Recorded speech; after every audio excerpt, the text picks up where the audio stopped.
ESPN, for more than a decade, your home for Major League Baseball. The heroes of baseball's past put their passions on hold to serve their country.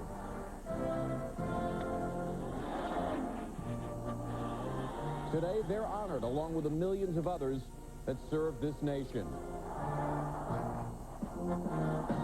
Today, ESPN brings you the stars of the game in memory of heroes past.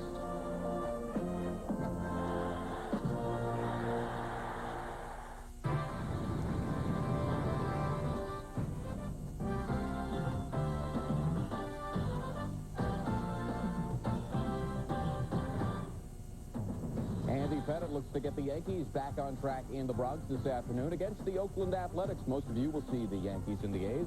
The rest of you will catch Mo Vaughn, who now has 18 homers and has taken over the lead in the American League. Big Mo and the Angels facing the Indians.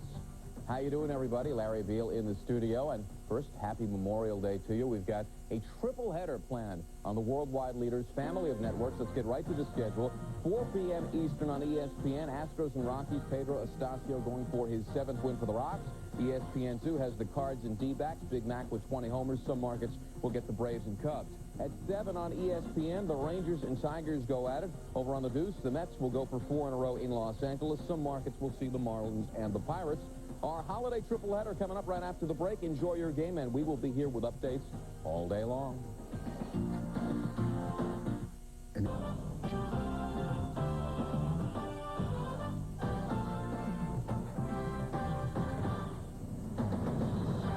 Memorial Day, the year 2000, a day of remembrance for those who paid the ultimate sacrifice in the cause of freedom. And today, we're spending our Memorial Day right here in the big city, in the big ballpark in the Bronx.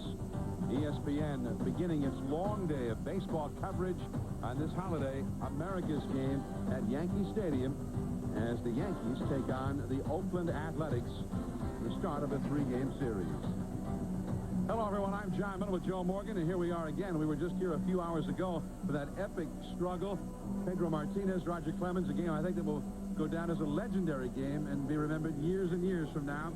But today, the Yankees come back after a very short rest. However, they were energized a little bit, perhaps before the ball game, as the 1999 World Champion Yankees were remembered. They had, Joe, the ring ceremony, something that you've been involved in a few times yourself. Well, John, I think this is the highlight of their season so far. You always remember the things that you did to get that ring, the accomplishments you had last year come back in the full focus, even though you lost the game last night. So this may be just what the Yankees need to get them started today, because I felt like they were doing themselves a disservice. Well, they didn't take batting practice today.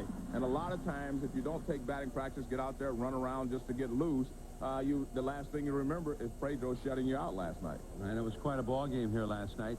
The Yankees do seem to have fond memories of it from the one standpoint, as Derek Jeter said before the ball game, that it was just a pleasure as a fan to be a part of it with two guys that good and both at the top of their game. Well, Jeter was having fun last night. We had a shot of him talking to the kids in the stands, and I thought that was great. He was relaxed and enjoying the moment. And I think that's one thing the players should do more of, relax and enjoy the game, because it is fun. All right, now the Oakland Athletics are here today. The Yankees take the field. Here's Bob Shepard. And now the legendary Eddie Layton will play our national anthem.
And a very fine crowd, not as big as last night's sellout crowd of more than 55,000, but a very representative crowd here at Yankee Stadium. We may have somewhere in the vicinity of 35 to 40,000 here on what right now is a gray day. It's a cool day. The temperatures are only supposed to get into the 60s and no more.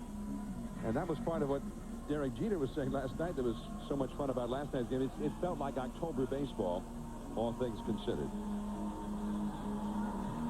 Here's Jason Giambi. He'll be up third. And here's the Oakland Athletics batting order, is turned in by manager Art Howe. Terrence Long leads off center field. Randy Velarde, the former Yankee, second base. Jason Giambi having a monster year, the designated hitter. Olmedo Signs at first base hitting cleanup. Ben Grieve, left field. Miguel Tejada, as you see, Grieve, by the way, a former American League Rookie of the Year, has been real hot lately. Tejada at shortstop. Matt Stayers. Some say the Yankees coveted his services. The A's say he's not going anywhere. He's in right field. Adam Pyatt, another outstanding Oakland rookie. He's at third base.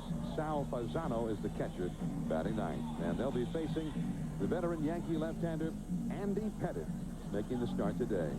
And John, Andy Pettitte, as we all know, was on the trading block last year, and they stepped in and said, no, we're not going to trade him, and he really had a great second half, and he pitched well down the stretch and helped them in the World Series. And Pettitte basically is a left-hander that throws strikes. He has a slider. He throws a cut fastball, throws a curveball, and a changeup. Those are his main weapons, and a lot of times he tries to pitch the right-handers inside, and we'll see what he does today, but he has been one of their top pitchers for quite a while.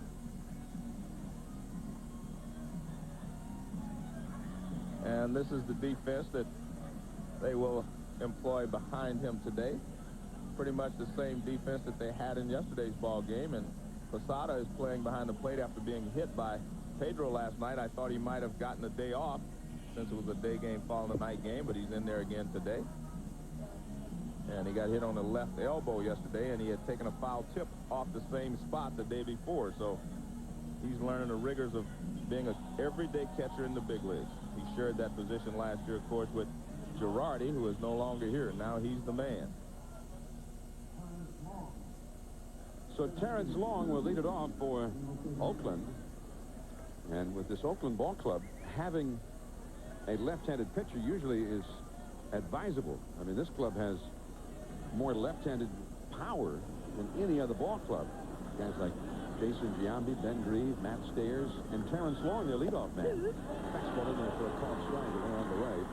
Lately, Pettitte has been tough on the left-handers. Left-handed hitters have no extra base hits and only one RBI in 25 at-bats this year. There's Pettitte. There's a foul off the left field line and into the upper deck. Pettitte also has been showing improved control, and it's been a long while since he last walked a hitter leading off an inning. Curveball just a little bit high. See how Clark kind of wiggled there. He actually looked like he wanted to call that. But as we all know, anything that's up is no longer a strike. Terrence Long hitting .260, 6 homers, 23 batted in as he reaches for one and fouls it back. 1 ball and 2 strikes. Now Clark, the home plate umpire, C.B. Buckner, Rick Reed, and Hunter Wendelstedt working the bases. There's Al Clark, 25 years, an American League umpire. Now he works games in both leagues. Just missing inside. That was a close one. Like we just saw Al Clark, 2 or 3 weeks ago in a National League game that we televised on Sunday Night Baseball from Enron Field in Houston. A little bit low. Well, one of the things that has contributed to Pettitte's success this year, John, is that he's working quicker. He gets the ball, he's ready to throw. He doesn't take nearly as much time standing out on the mound as he did before, overthinking, so to speak. Knobloch throws him out. And those throws that we come to think of as routine throws at a big league game have, of course, these last couple of years often not been routine for Knobloch. He was so distressed over a throwing error on a, quote, routine, unquote, play the other night that after the ball game he even talked about maybe even retiring from the game, although after a good night's sleep and a little perhaps better perspective on the whole thing, the next day he said is how he had rethought that whole idea as Randy Velarde takes a called strike, the former Yankee and a key man for this Oakland club since his acquisition last year from Anaheim. 275 average, 3 home runs. At any rate, Knobloch has now come out and said, Joe, that if he needs some kind of counseling because it really is some sort of a mental block about the throwing, then he'll do it. And whatever the Yankees would like him to do, whatever kind of help or counseling they would like him to seek, he'll be glad to do it. Any ideas anybody has, he'd be happy to follow up on it. And Joe Torre thinks that's a sign of progress. At least he's talking about it, admitting that there is a problem and that he wants to explore all avenues to repair that problem. Well, it's amazing what a good night's sleep will do for you sometimes, though, and to clear your mind about retirement, etc. Velarde's had success against Pettit in the past. Did he swing? No. C.B. Buckner, first base umpire. A Brooklyn native. Ruling in favor of Velarde. 2-2. Jason Giambi is on deck.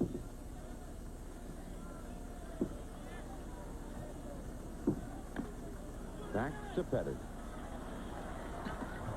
And that's out number 2. Well, good sign for Pettit is he's keeping the ball down. He's had a couple of infield grounders here, and that's the key when you're a left-hander, to keep the ball down. Or use that sinker that runs away from the left-handers and into the right-hander. I mean, away from the right-handers into the left-handers. And so far, he's been able to keep the ball down. Jason Giambi and Mel Stottlemyre looking on from the dugout. The Yankees pitching coach. Giambi is second in the league in home runs and second in the league in RBIs. And he gets buzzed by a fastball there. Giambi does the DH today because since mid-April he's had a little hamstring problem. And with the cool weather here in New York, Art Howe thought that discretion was the better part of valor and that they should not risk Giambi tightening up and maybe aggravating that injury. There's Art Howe. The Athletics right at 500 at game time. 25 wins, 25 losses. Right field. That one is going to be up and over the wall on a bounce.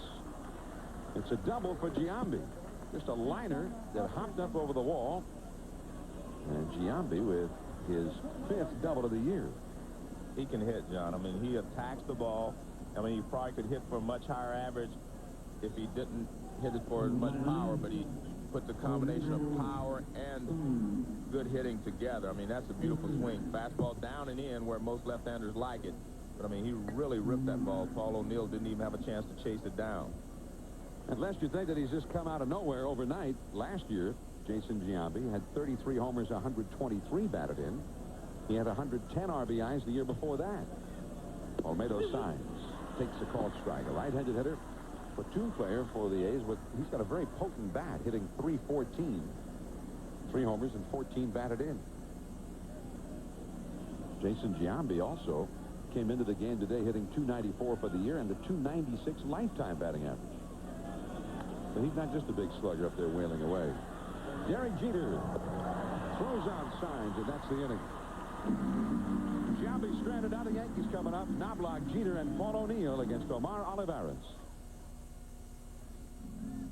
He missed him while he was gone. He's had 6 hits in those 2 games, including 3 against Pedro last night. O'Neill in right, Bernie Williams in center, Tino Martinez at first, Jorge Posada the catcher, Shane Spencer the DH, Ricky Leday in left field, and Scott Roches is at third base. And on the mound for the Athletics, right-hander Omar Olivares. And Joe, he beat the Yankees 3 times last year. Yeah, but Johnny's been really struggling this year.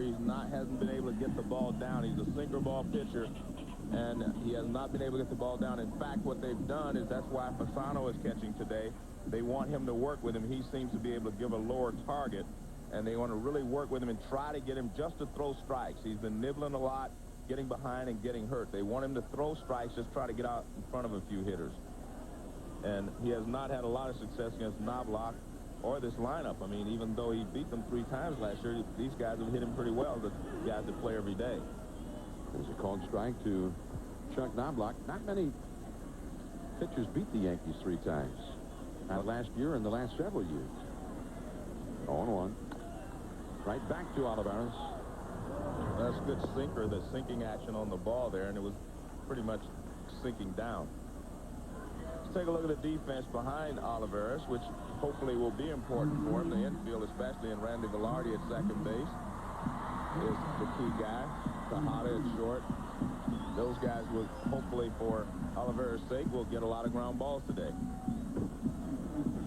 There's Randy Velarde, and as John mentioned, formerly played for the Yankees and for the Angels. He went to the A's from the Angels, and he did a lot to solidify their infield last year. Derek Jeter. Jeter with 3 hits in consecutive games, and Jeter has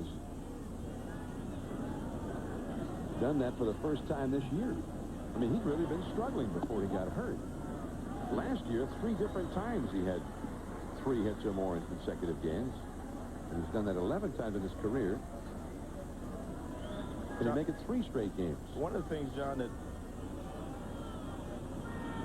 when you look for, you know, say a blessing in disguise, so to speak, when he got hurt, he was struggling. He was 0 for 13. He went down and he worked with the guy, Gary Dinko, who had been with him in the minor leagues, you know, hitting coordinator for the Yankees, a minor league hitting coordinator. They worked on a few things, and he felt like he got himself back together. So the fact that he was on a disabled list may have helped him to stay out of a prolonged slump.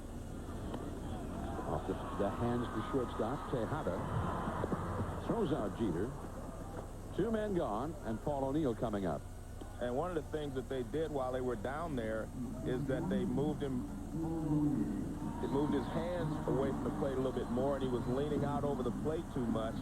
And the fact that when he's leaning out over the plate, he gets jammed a lot, and they wanted to work on him getting off standing straight up a little bit more, which keeps you from getting jammed and worried about the inside pitch. 2 down, Paul O'Neill.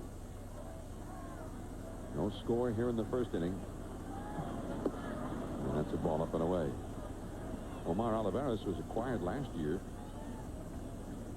in a trade just before the trading deadline with the Anaheim Angels. They got both Olivares and Randy Velarde, the 3 young players. And another jam job, half swing, and the second baseman Velarde throws out O'Neill. 3 ground ball outs, a strong start for Omar Olivares. Ben Grieve coming up, no score.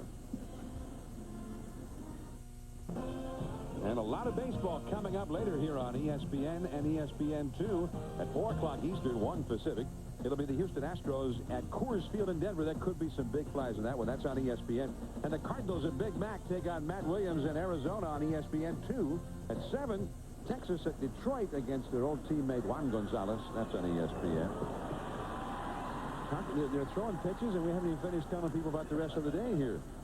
Grieve is gone, and we had a lot of anecdotes and ad-libs about Ben Grieve to really fully flesh him out and what he's done, Joe. But he's gone. He swung at the first pitch. Maybe next time, Ben. Maybe we could fit you in next time. Well, you have to remember the A's didn't play last night. They were rained out in Baltimore. They're anxious today. They want to take some hacks.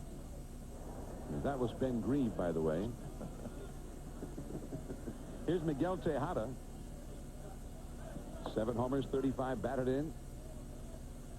And, of course, in the American League, you've got the great shortstops, Derek Jeter here in New York, Nomar Garcia-Parra in Boston, Alex Rodriguez in Seattle. And the guy you don't hear a whole lot about is this guy, Miguel Tejada, who has enormous talent, excellent range at shortstop, a strong arm. He hits with power. He's got a chance to be an outstanding player.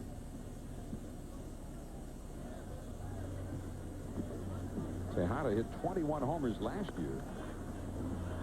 Brocious at third. Tejada is gone, and we mentioned Olivares getting those ground outs. That's 5 ground ball outs induced thus far by Andy Pettitte.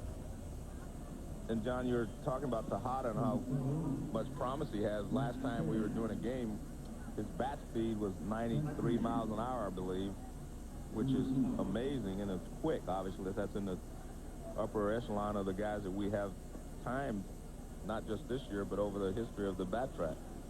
And truly, with Tejada, you would figure the best is yet to come. He had a birthday 4 days ago and is 24. Now Matt Stayers. And this has been just a miserable year for Stayers thus far. Curveball in there for a strike.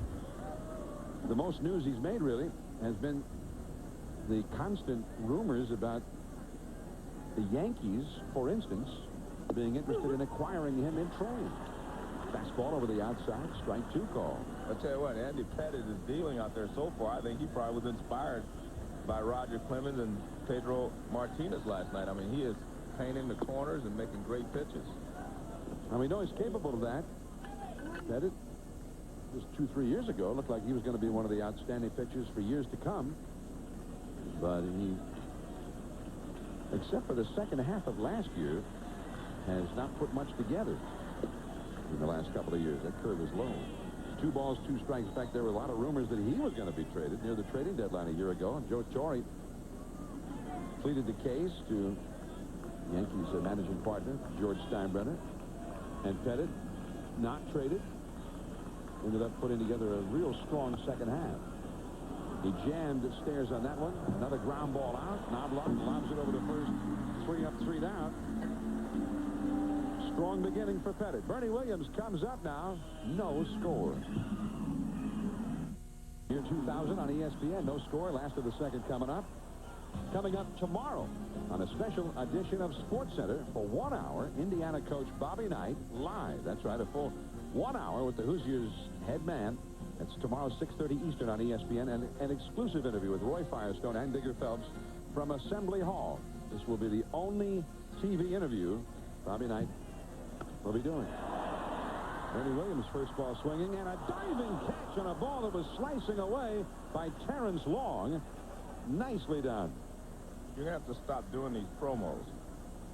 We had so many things to say about Bernie. Yeah, there you go again. Nice play there by Terrence Moore. They tell me that this guy's an amazing kid, John, because he got hit in the face, fractures and teeth knocked out and everything by a ball. 2 days later, he was back playing. And he's still out there diving. You can see it. I mean, he just a great play. And he has really added a lot of speed to their lineup in center field. And that's one of the things they're lacking defensively. The A's are not that good in the outfield because they do not have a lot of speed out there in left or right. Tino Martinez, the hitter, taking a called strike from Omar Olivares. And that's high for a ball. Joe Torre said that you can see that Tino's been pressing a little bit. He dropped him in the order last night. Trying to take a little bit of the heat off of it. The way Torre looks at it is that once Tino starts hitting the way Tino has always hit since he's come to New York, then he'll be just the same as he's always been. But right now he may be pressing, trying a little bit too hard. Well, the one thing that, you know, alarms everyone and shocks Tino is that he only has 4 home runs, and, you know, in the year of the home run, everyone's hitting home runs, and he only has 4, and he's normally, you know, a 25 to 30 guy a year, 30 home run person a year. He says he's seeing little guys, and this is the way I put it, Joe, second baseman. He got 8 or 9 home runs already. Left field. Right there is Greaves. And that is out number 2. Well, he retired the last 2 hitters, but he's starting to get the ball up, and they've hit 2 fly balls. And talking to the A's people, they say that what really happens to him, he'll pitch very well for 3 or 4 innings, maybe 5, and all of a sudden he can't stay away from the big innings. See, this pitch is up. This is not where you want the ball if you're a sinker ball pitcher. And he's had 1 big inning against him every time he's been out lately, and that's been his downfall. Olivares was 15 and 11 last year and was 7 and 2 the last 2 months of the season after being acquired by Oakland. So they were looking for big things from him, and maybe those big things are still to come. But right now his record 3 and 5 with a 5.80 earned run average. 1 ball and no strikes to Jorge Posada. Change up low. You know, Posada was signed as a middle infielder. When he first came with the Yankees in the minor leagues, he played mostly second base, occasionally shortstop, occasionally third base. And then after 2 or 3 years in the minors, they suggested that he think about becoming a catcher. That's called a strike to the inside. So Posada has been on sort of an accelerated program of learning the rigorous art of catching. But this year, with Joe Girardi gone, the full-time job has been handed to him, and he's done so well, both behind the plate, calling pitches, handling the staff, and offensively, that people are thinking back to the days of Yogi Berra. I can almost see Yogi in my mind's eye even as we talk about it. And that's ball 4. In fact, that is Yogi. That's the Yogi. Lawrence Peter Berra, one of the Yankees greats, a Hall of Famer, one whose number has been retired. Thurman Munson, another great Yankee catcher, whose number has been retired. Yogi had a special glove made for Posada. Posada said he's trying to get used to it before he starts to use it. He says, but if somebody like Yogi Berra has something special made for you, you almost have to use it.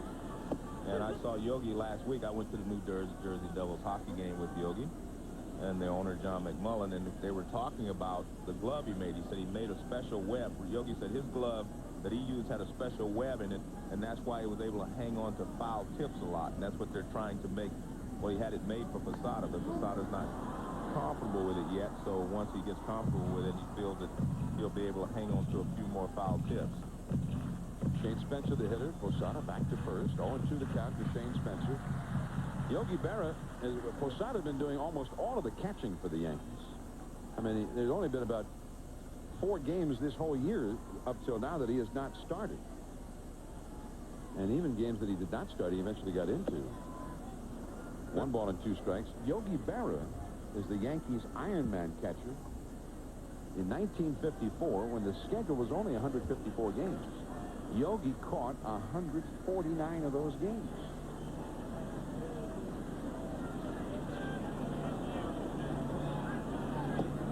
Slider just off the outside. John, that's why I mentioned earlier that I was surprised that Posada was even playing today, because, you know, over the course of a long season, you know, catchers are going to get bumps and bruises anyway, plus they get a little tired. And he had taken a foul tip off his elbow, left elbow, and then he was hit on the left elbow last night by Martinez. So you figure, well, maybe today, following the night game, would be a good day to give him some time off. But they didn't agree, and Posada didn't agree, and he's out there. Well, I didn't agree, since we were here televising. If we weren't here, I would also think that he should get the day off. Well, I'm glad he's playing, too, but...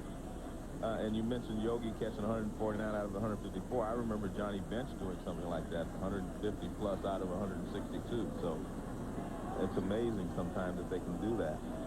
There goes Posada. Spencer into center field. Long actually started back a step, now comes in.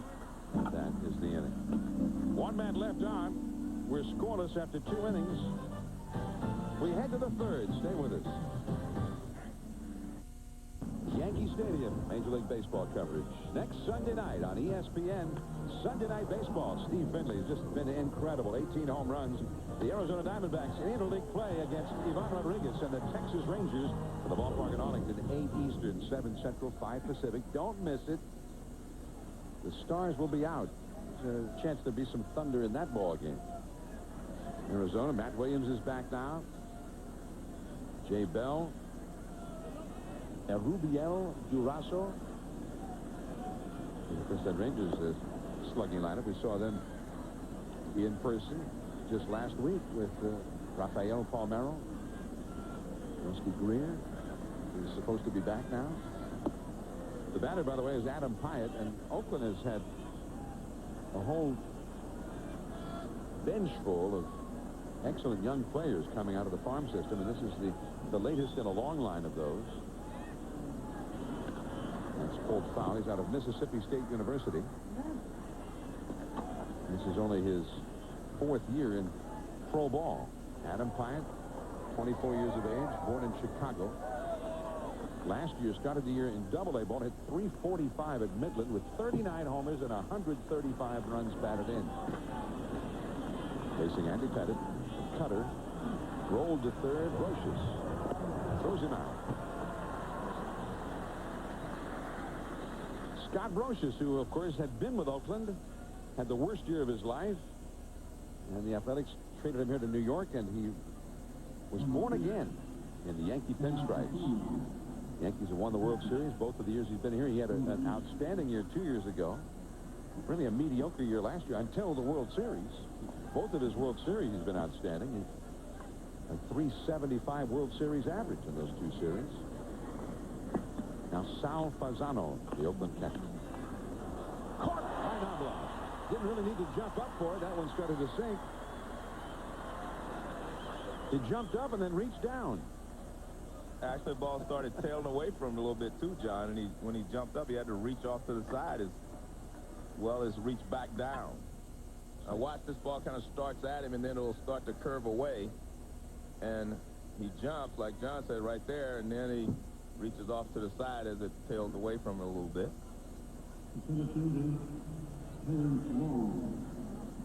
When a right-handed hitter hits the ball inside out towards right field, it always curves toward the right field line. And he didn't really have to reach down for it. Although I think he could have caught it. Well, he did after he jumped. I think he could have caught it without jumping. 1 ball to no strikes now to Terrence Long, the leadoff man. He grounded out to second his first time. Looked like Jeter was giving Knobloch a little grief about that. I'm sure he was. Over at shortstop. 1 ball, 1 strike now to Terrence Long. The Yankees now 1 game back of the Red Sox. The Red Sox do not play today. On Memorial Day. Yeah, there's 4 teams in the majors not playing at all today. In the old days. I mean, you know, the old day back when you played. Well, no, even before I played, John. From 1950 to 1959, they used to have 70. They had 70 doubleheaders on Memorial Day. Wait a minute. On one day? Nah, on one day over a 10-year period. 50 to 59. Stay with me here now. In the 50s. Yeah, work with me here. Yeah, you know how I hate stats. Yeah. But listen to this. There's only been 1 doubleheader on Memorial Day since 1982. The Reds played the Phillies in Cincinnati. You mean in the last 18 years there's only been one doubleheader on? Yeah. Wow. Amazing. Chuck Knobloch has handled 4 grounders with the resulting throws without incident. No score after 2.5. Key killer Omar Olivares 3-1 against the Yankees last year. Ricky Leday leads off and takes a ball outside. Now, the only other pitcher to beat the Yankees as many as 3 times in any of their 3 World Series years beginning in '96 was Chuck Finley. He won 4 games against the Yanks in 1996, and nobody's won more than 2 against them in any year since then. But here's what's interesting, Joe. In 1978, well, it may not be interesting to you, but I found it interesting. If it was interesting to you, John, I'm sure it will be to me. You're right. I shouldn't even bring it up. No, all right. 1 ball, 1 strike to Leday. That slider bounced up the first base side, and Signs gets the foot out. There's 1 away. 1978, the Yankees won the World Series that year, and 4 different pitchers beat them at least 3 times. Mike Flanagan beat them 4 times. Dennis Eckersley beat them 4. Mike Caldwell 3 times. Jerry Augustine 3 times. 3 of those guys left-handers. Yes. Yankees used to be very susceptible to left-handed pitching. And yet they won the World Series anyway, overtaking the Red Sox. See, I told you I think that was interesting. See, but now you've got me second-guessing myself. 1 down. Here's Scott Brocious.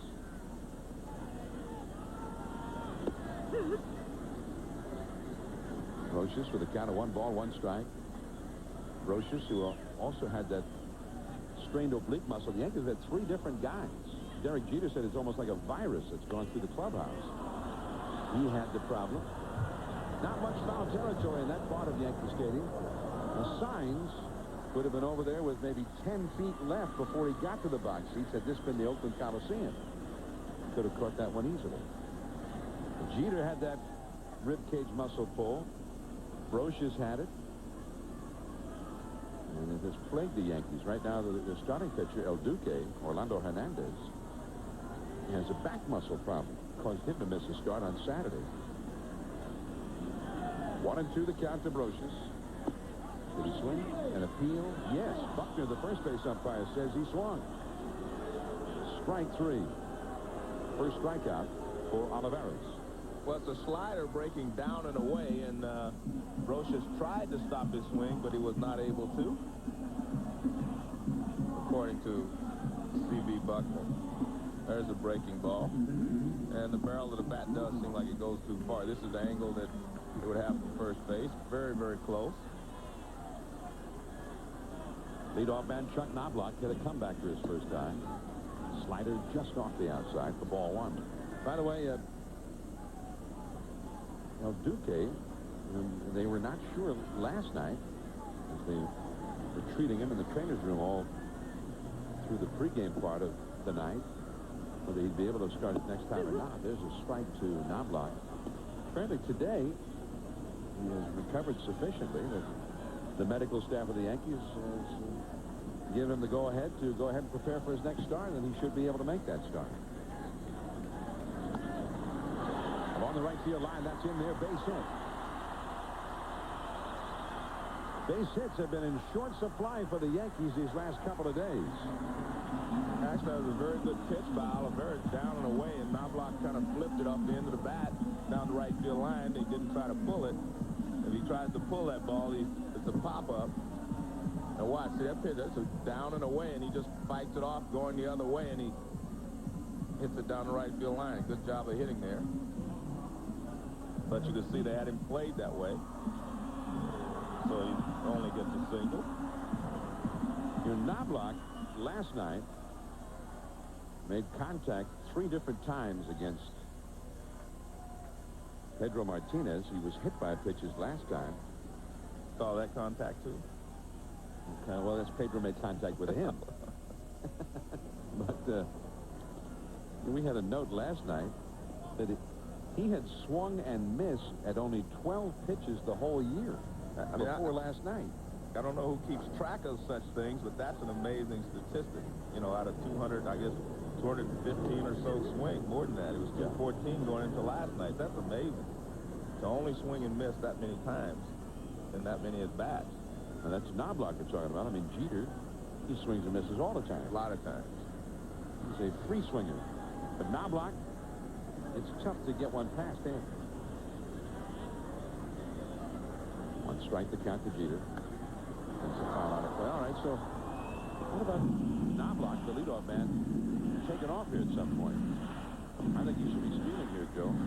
Well, with no balls and 2 strikes, normally the guy doesn't try to steal in that situation because a pitcher may waste a pitch, waste a high fastball, and it's kind of easy to throw from that position if you're the catcher.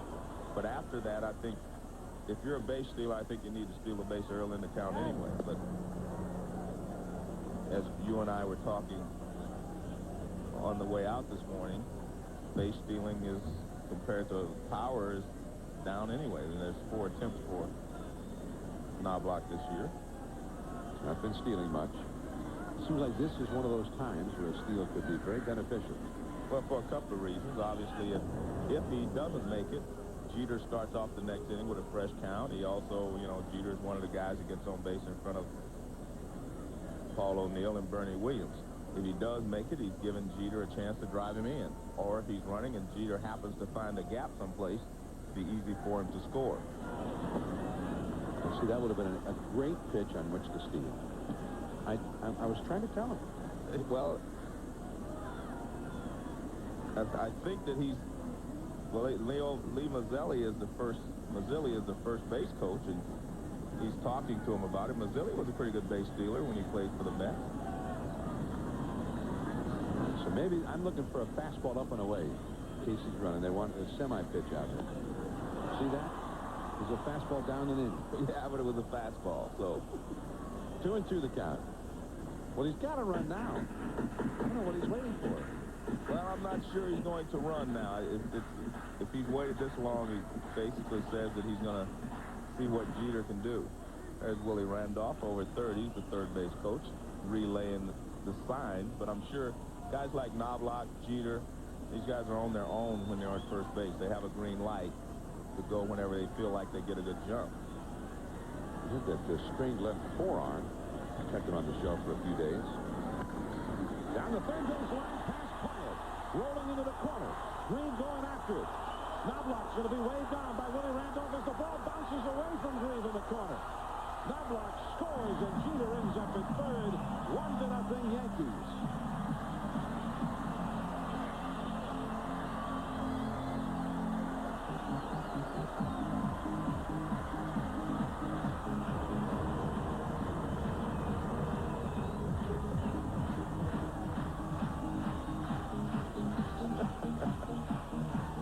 Well, there's the fastball up again, and it's on the inside part of the plate. He rips it. It takes a bad hop past Pyatt down the third baseline. Now, they had a chance if he could have fielded the ball cleanly there, but the ball gets past Grieve, and that allows Knobloch to score easily.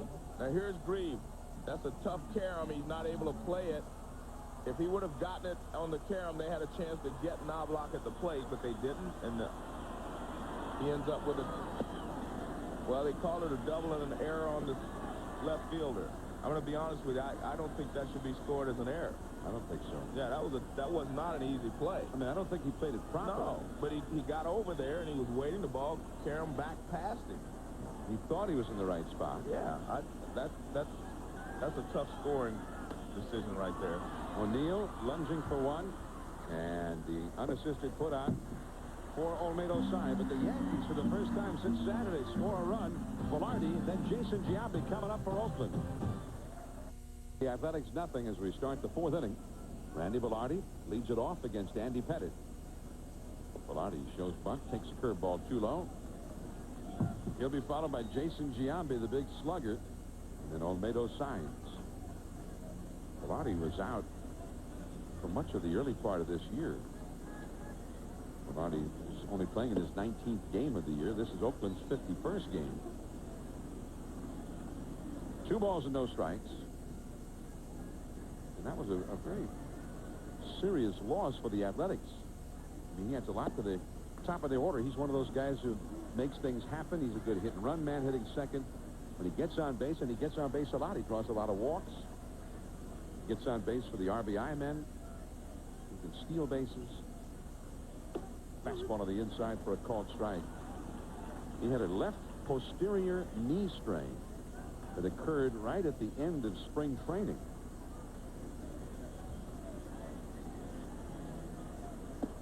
And he gets a walk. That's what we're talking about. Last year, Oakland, by the way, got more walks than any team in 50 years.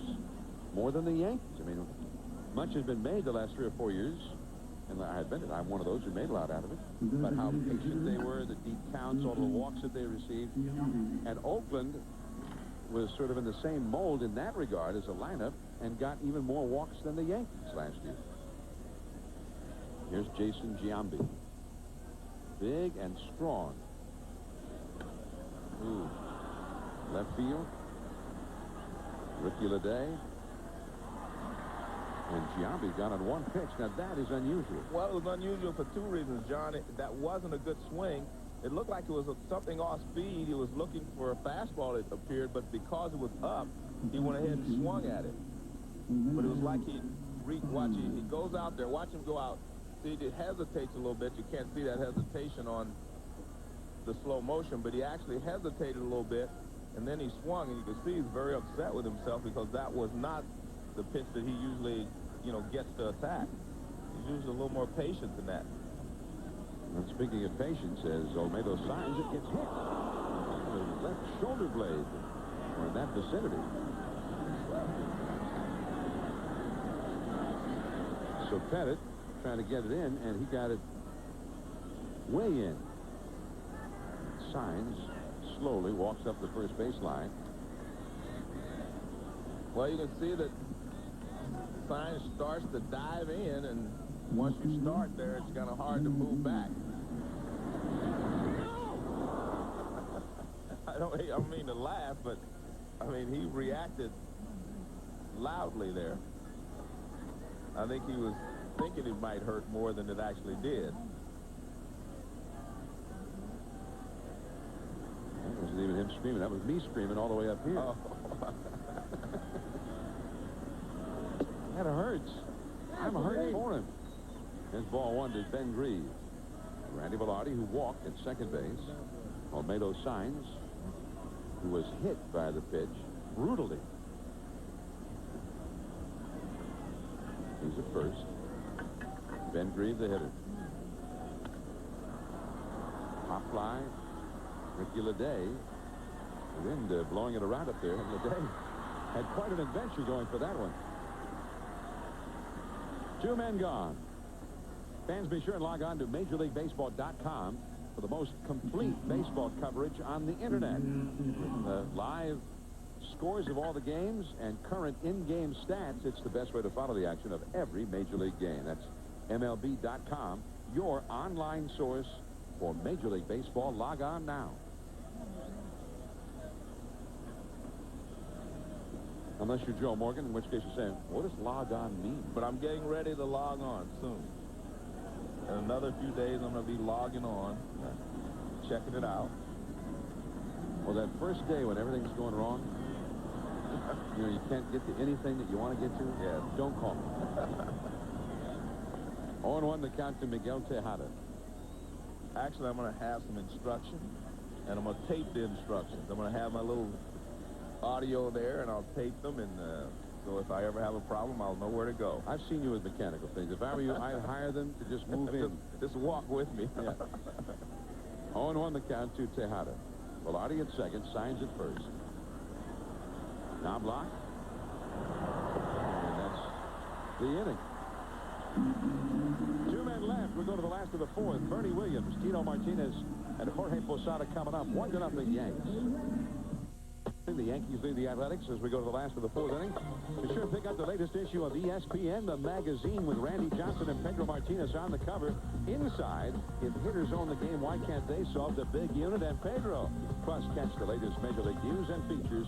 ESPN, the magazine, on sale this Wednesday at fine newsstands near you. Omar Olivares delivers outside for ball 1 to Bernie Williams. Bernie lined out to left center. His first time. You know, Bernie usually is awfully slow starting the first couple of months of the season as a left-handed hitter. He's naturally a right-handed batter who took up switch hitting. But this year, he seemed to lock in that left-handed stroke in spring training and has been effective from both sides of the plate early on. And one thing different for Bernie this year, he no longer wears the contact lenses that he used to. So he says that since he's had this laser surgery on his eyes, that it does make things a little easier for him at the plate, because sometimes with the contacts, his eyes would tend to dry out on a windy night, or windy day, and he had to keep calling timeout. He led the league in calling timeout at home plate to adjust those contacts and get the natural vision back. And not going so far as to say that the laser eye surgery is responsible for everything good that's happened early on this year.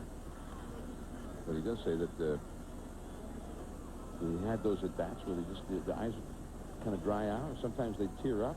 You know, Jeff Bagwell also had that same surgery. I think, John, there's been like 3 or 4 other players, that have had that. I've read that, quite a few players have actually done that. Yeah.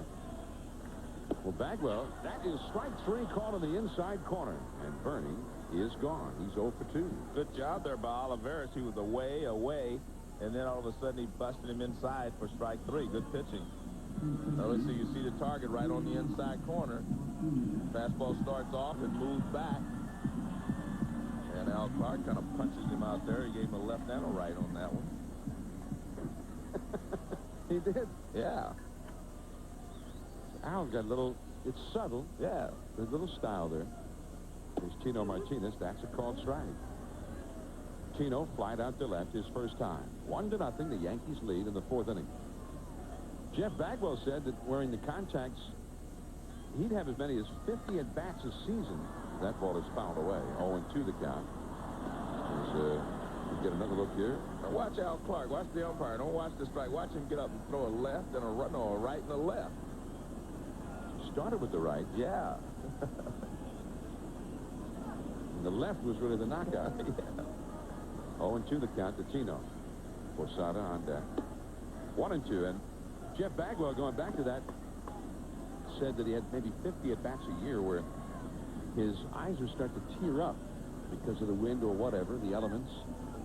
And he really would have an at-bat where he had less than full vision, fluid vision. Deep into center, long way back, and what a catch! Sprawled out on the warning track, and he's still holding on to it. Well, you have to remember, he injured his face. I told you he was hitting the face with a throw in warm-ups one day, and he was out for a couple of days, and he came back and played. Now, so he makes this dive, and he probably lands. His face, his head hits the ground, but he's sitting there for a while.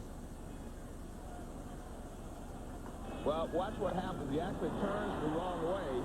Now he has to reverse. He gets over his shoulder, and he leaps out, and he makes the catch. Now watch him. The ball actually just barely gets into the web of his glove, right at the end of his glove. Watch this. Right there at the end, and it stays in the web. Now he hits the ground, and I'm not sure what he injured, but obviously he's hurting a little bit out there. It seems like it's on his right side, and maybe his shoulder.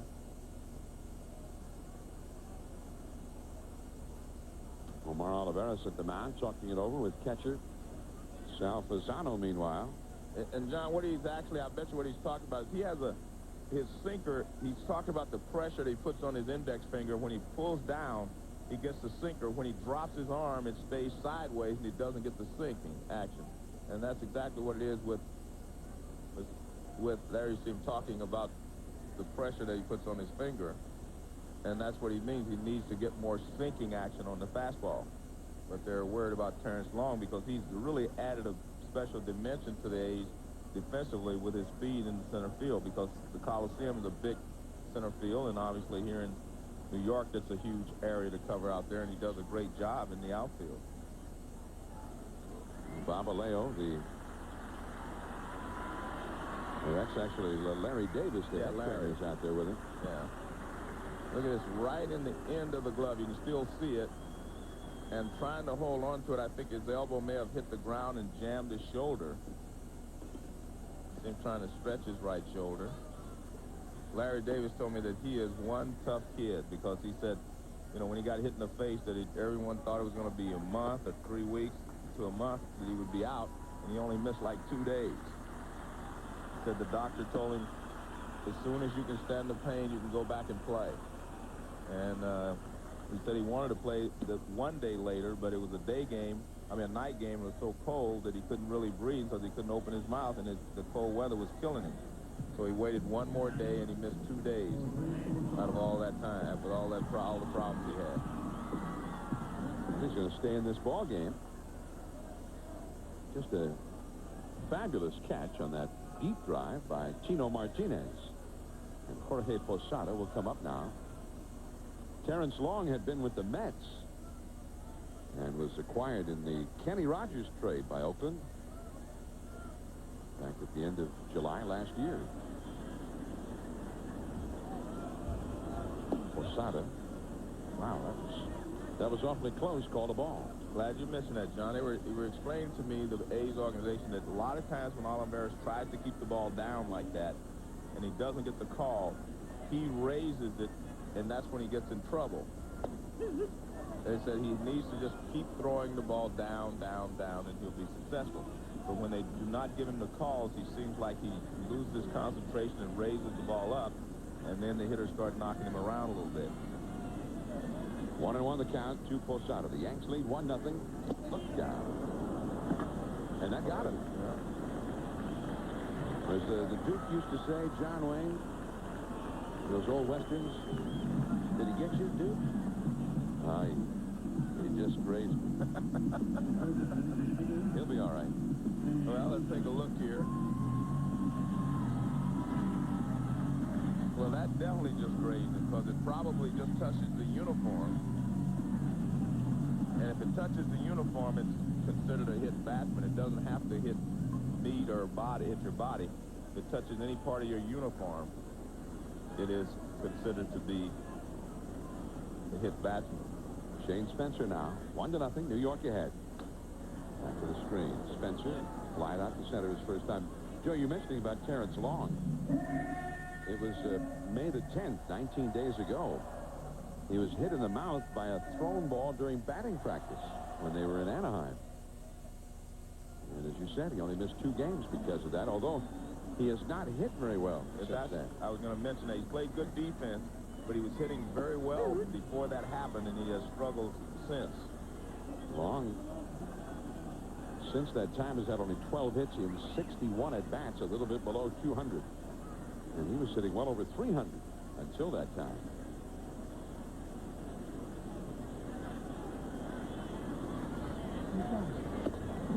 Off the outside. 1 ball, 2 strikes. And John, it's tough enough to play this game when you're 100% healthy or you do not have anything bothering you. But when you have any little injury, it always seems to take away a little bit of your concentration, and you do struggle.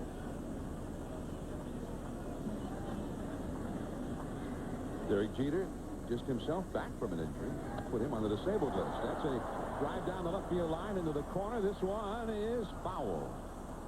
Only 318 feet to that foul pole along the left field line.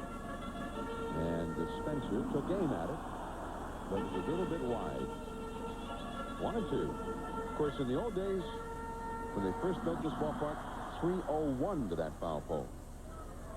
Well, there's that high pitch again we're talking about. This is where he gets in trouble. And Shane Spencer just pulls it foul. Picked off the first, and just back was Posada, and the ball almost got away from Olmedo's side, who made a nice grab of it. So keep the ball down if you're Omar Olivares. That's the key to his success, and anytime he gets up, they usually hit the ball pretty hard. Because he doesn't have an overpowering fastball like Pedro Martinez and Roger Clemens. They can pitch up and get away with it. You know, Olivares is a guy who's been around a while. He originally came up with the St. Louis Cardinals back in 1990. In 91, he was,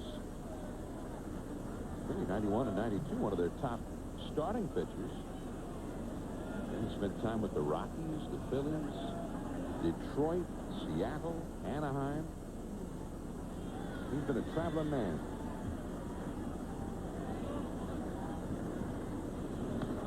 He's got another one up. Spencer chased it up out of the strike zone.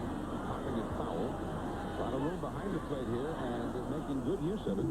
Catcher Sal Fasano to retire Shane Spencer. 1 man left. We head to the 5th inning. Matt Stairs coming up. 1-0. The Yankees lead the Athletics. Athletics nothing as we go to the 5th inning here under gray skies at Yankee Stadium.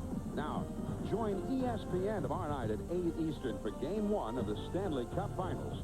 Brett Hull and the defending champion Dallas Stars battle the New Jersey Devils. That's tomorrow night at 8 Eastern, 7 Central on ESPN. ESPN and ABC, your exclusive networks for all Stanley Cup playoff final action. Game 2 Thursday at 8 on ESPN, and then the rest of the series, games 5, 6, and 7, if necessary, will be seen on ABC. Matt Stairs takes a called strike from Andy Pettitte. Been a real sharp game for Pettitte up till now. He's only allowed 1 hit, 1 walk, 1 hit batsman, no runs. Yankees have supported him with only 1 run, but that's been enough up till now. Matt Stairs, very powerful left-handed hitter. He, along with Milwaukee's Jeremy Burnitz, Joe, may have 2 of the most ferocious-looking swings of any hitter. Yeah, they do not hold anything back. They never look like they're trying to hit a single the other way. I love watching Matt Stairs hit. I mean, I think he's very aggressive, and especially last year when he was hitting so well. Just missing out there. They wanted that one. Matt Stairs, who is from New Brunswick, Canada, originally last year had 38 homers and 102 RBIs. The year before that, 26 homers and 106 RBIs. The second. High hop, but Knobloch stays with it and kind of lobs it over to first and just does get it there. Oakland is testing him today. You're right. That's the 6th routine ground ball that he's fielded. And none of them have been routine. None of the throws have been routine anyway. This is a breaking ball down and away, and Matt Stairs goes out. He tries to pull it, and Knobloch takes his time. He doesn't pick up the first baseman. Then he just kind of lobs it over there. Another ground ball to Knobloch, a tougher one this time. Over to his right and turns and throws it low to first, but dug out by Tino. And Adam Pyatt is gone. Well, it's as if the Athletics' whole game plan was just hit the ball to Knobloch. I tell you what, Tino Martinez should probably get a Gold Glove anyway, because the last couple of years he's been able to save some errors for Knobloch. Well, he got a little, he didn't catch that cleanly, and then he just throws it. And Martinez, being alert, is ready and makes the play.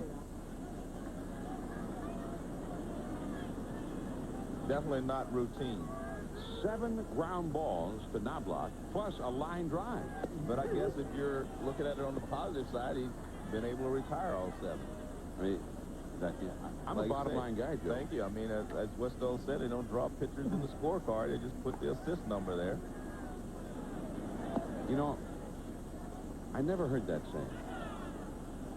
John, how long have you been in the big league? No, the saying I always heard was, it looks like a line drive in the box score. Well, that was the cliche I always heard. Yeah, but I'm not a cliche kind of guy, so I just change it around a little bit. This is not a cliche. This is an old saying. Thank you. Okay. Right. I change it around a little bit so it doesn't come out like a cliche. They don't draw pictures on the scorecard. Right.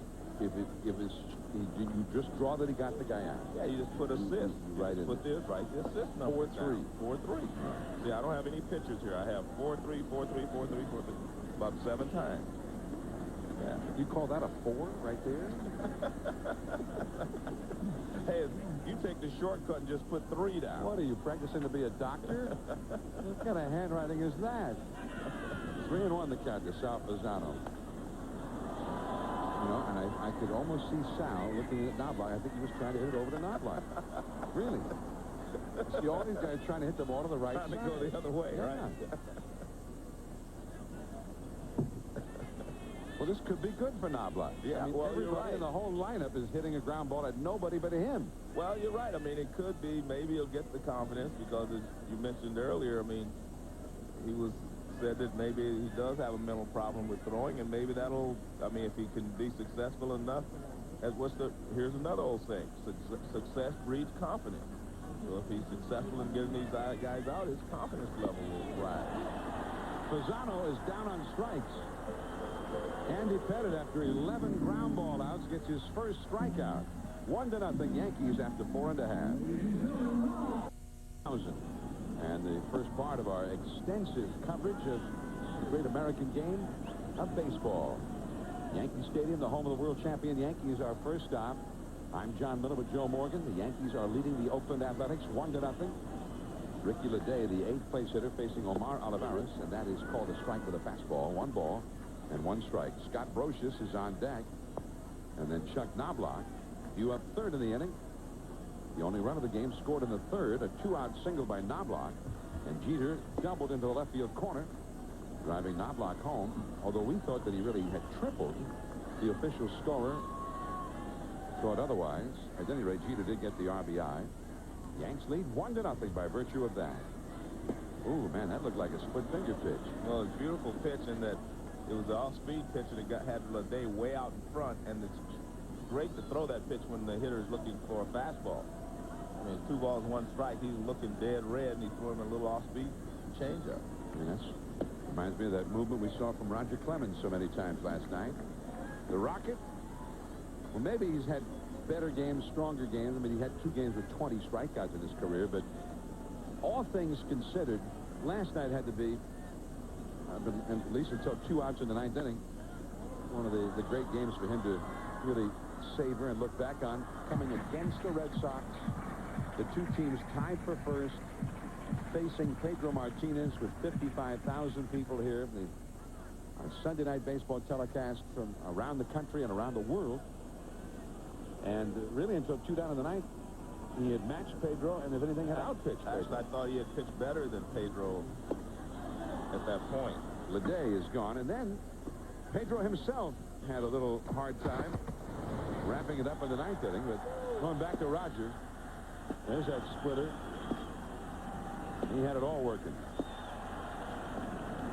13 strikeouts. You know, the one thing you should notice here is that Every pitch looks like it's the same pitch coming out of his hand. I think that's the key. And that's why he was successful last night. His splitter looked like the fastball, and his fastball looked like the splitter. You could not distinguish the difference in his motion last night. That last one, number 13, against Carl Everett in the 8th inning. That's a base hit for Brosius. With one out here in the 5th inning today. And that base hit brought the sunshine out with it. And suddenly the Oakland outfielders come running in. They need their sunglasses here for the first time today.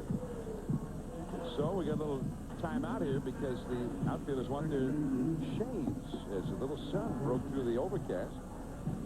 Last night, now we've seen those plays by Tino Martinez tonight. Last night, the final play of the game with the bases loaded in the ninth, Tino was the hitter. And the second baseman Fry double clutch. But look at the first baseman, Joe. Yeah, he tripped. And that was Mike Stanley, who hasn't played first base in his entire career, but it was very difficult for the second baseman because Fry was ready to get rid of it. Now all of a sudden the guy's not ready to receive it. You have to double clutch, and that could have thrown his momentum off, and he could have thrown the ball away. But a good job there by the first baseman. Tino makes it look easy because Tino is so alert over there because, you know, when the ball's hit the knob block, he's always on guard. Now, what if he'd thrown it right there, Joe? Right. Then it probably would have gotten away. You see, he's ready to throw. Look at Fry. Now he holds it. I don't know how he's able to hold on to it. But now it becomes a routine play after that. I mean, you kind of shudder to think what would have happened had he just gone ahead and thrown it when he wanted to, when he started to. I mean, with Stanley starting to fall over, the ball might have shot right past him, and 2 runs would have easily scored to tie the game. Well, there are a lot of infielders that probably would have thrown it because when you get the ball, you find a target, you get ready, and you throw. But Fry, of course, did a great job of watching Stanley and realizing that he wasn't ready to receive the throw. Knobloch deep into the hole. Tejada. Quick throw to second in time. Man, that was slick. Well, it was so slick, John, that Velarde actually had a chance for a double play at first base, but he wasn't prepared because he thought he was only going to be able to get one. Nice play by Miguel Tejada. Now watch how quickly he gets the ball to second base. Now look at this. Now Velarde, if he would have come across the bag and been ready to throw, now he looks up, he said, man, I had a chance. But he didn't think so. And normally you're only going to get one on this play, so Velarde was making sure of that. But you see right there, now watch him. See, now he gets ready and says, man, I had a chance at first base if I would have thrown. So good job there by Tejada. But Velarde did right. He had to make sure you got the one at second base. So now a comedian would say that he did a take. Yeah, got the sure out, no problem there. Look, oh, look at that. Yeah. How do you draw that on your scorecard? A take. See, I told you, forget about those pictures. We're only going to use numbers here. No pictures. Yeah, just numbers. So on my scorecard, I got Knobloch hitting an FO. Thank you. 6-4. Oh, I got FC. I have a fielder's choice. What do you say, FO? What's that? You know, if you were the official scorer. Yeah. What's FO? Then I go force out. Oh, please. I only use FC if it's not a force out. You know what that's like? That's like he had 5 RBI. No. I beg to differ. Jeter. There's Tejada again. Really quickly, doesn't This time they only needed the one. Another FO. Force out. 6-4. We go to the 6th inning. 1-0 New York. Major League Baseball is brought to you by Warner Brothers' new motion picture, The Perfect Storm, in theaters everywhere starting Friday, June 30th. And by the power of J.P. Morgan, Wealth Management Online.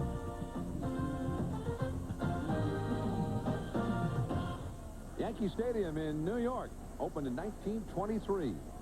And there's Terrence Long, the leadoff man, taking a called strike from Andy Pettitte. John Miller and Joe Morgan here, your ESPN Memorial Day telecasters.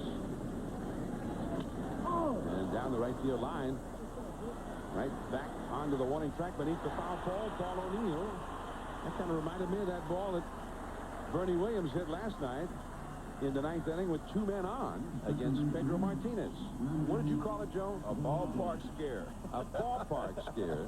Well, meaning it was the ballpark scare. The ballpark. Not a scare because he hit it so well. But because of this ballpark, it was a scare. It's funny because I was down on the field today, and Art Howe was listening to the game last night, and he brought that up. He said, that was a good call. I said, which one? He said, and I said, well, maybe only you players knew what I meant. Maybe I didn't explain it properly. He said, yeah, everybody knew what you meant. That was good. You like coined the phrase. Yeah, I'll use that from now on. Yeah. Randy Velarde hit a comebacker, and he walked. He's 0 for 1. John, I've been broadcasting for 15 years. It took me long enough to find something, unique. Like you guys that call their home run guys, Lon Simmons, what is bye-bye, baby? Tell it goodbye. Russ Hodges, bye-bye, baby. Yeah, I remember those things. Dave Niehaus in Seattle. Get out the rye bread, Grandma. It's grand salami time. That's my favorite one currently. Yeah, those are great.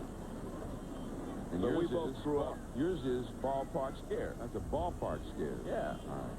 Yeah. Randy Velarde. Mine won't be able to use mine nearly as much, but check swing, and C.B. Buckner says no.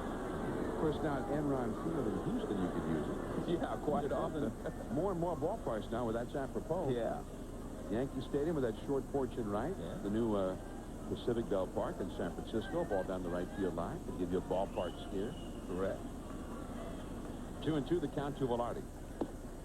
Up and in from Andy Pettit. 3-2 the count. Joe and I, of course, as professional sportscasters, I like that. We keep score for a living. And maybe you think that we have highly paid consultants who come in and keep the scorebook for us. That's just not so. We do it ourselves. Correct. And I use 4 sound because that's specifically what happened. Right. A guy could go from second to third on a ground ball to short when he should not have run. Right, that's the fielder's choice. B.J. Surhoff last week. You're right. And he gets thrown out. That's a fielder's choice. So you're actually grammatically more correct than mine is, but you're probably that way most of the time anyway. but I just use fielder's choice. That's the way I learned to score. Yeah. Well, you should have called me. Well, you said I couldn't call you on a computer, so how am I going to, I don't think I should call you to get a better scoring. Oh, yes. I'm going to get emails now from you probably 3 times a day. 3-2 the count. Oh, it took a bad hop off the lip of the grass, but Jeter went down to get it. That's pretty smooth by Derek Jeter. Because that was a hopper, and then it hit the grass and became a roller. And that's why, as a middle infielder, you're always taught to stay down on the ball to begin with, because it's easier to come up than it is to go down. You can stay down, you can come up if it takes a bad hop, but if you're up, you can't get back down to that ball. Nice play by Jeter. And watch how he stays down. So he's already down there, so he doesn't really have to do anything. But if you're up, thinking the ball's going to be a big hop, and then try to slide down on that, you can't get down in time. Now the slugger, Jason Giambi. He has doubled and has flied out to left. 1 ball and no strikes. He got 17 homers, second in the league, behind Mo Vaughn. Mo Vaughn of Anaheim leading the league with 18 big flies. Strike on the outside. Of course, the major league home run leader, Big Matt. He's got 20. And Barry has 19 as of, well, he hasn't had a hit in a couple of days, so he still has 19. Barry Bonds, 19 for the Giants. Steve Finley with Arizona has got 18. Steve Finley has become one of my favorite players. Yeah. Great guy, too. I mean, he keeps himself in magnificent shape year-round and has never stopped learning about the game to better himself. 1-2 the count to Jason Giambi. Strike play called. And Pettit is looking awfully strong today. It'll be Paul O'Neill, Bernie Williams, and Tito Martinez. The big bats coming up for the Yankees. 1-0 New York. Yankee Stadium after the 6th inning. The Yanks won. The Athletics nothing. The beginning of our real full day of Major League Baseball coverage on ESPN2 and ESPN. And we'll give you the list of games we've got still to come later on But right now, the big guys are up for the Yankees against Omar Olivares. Paul O'Neill has grounded out to second and grounded out to first. And a foul off the left field line into the lower deck, and the count is 0-1 to O'Neill. Well, some of the infielders are getting their sunglasses now. Adam Pyatt at first. Third base is getting them. That's why the hold up. It's turned into a sensational day. Beautiful day. John, I love daytime baseball. I mean, as a player, I loved it. And as a broadcaster, but we really do not broadcast games, do many day games. But I love day baseball. That's right. Not on Sunday night baseball. No, it's a little hard. Hardly ever do a day game. But I also agree with people. There are a lot of people who say that the World Series, at least the weekend games on Saturday and Sunday, should be day games.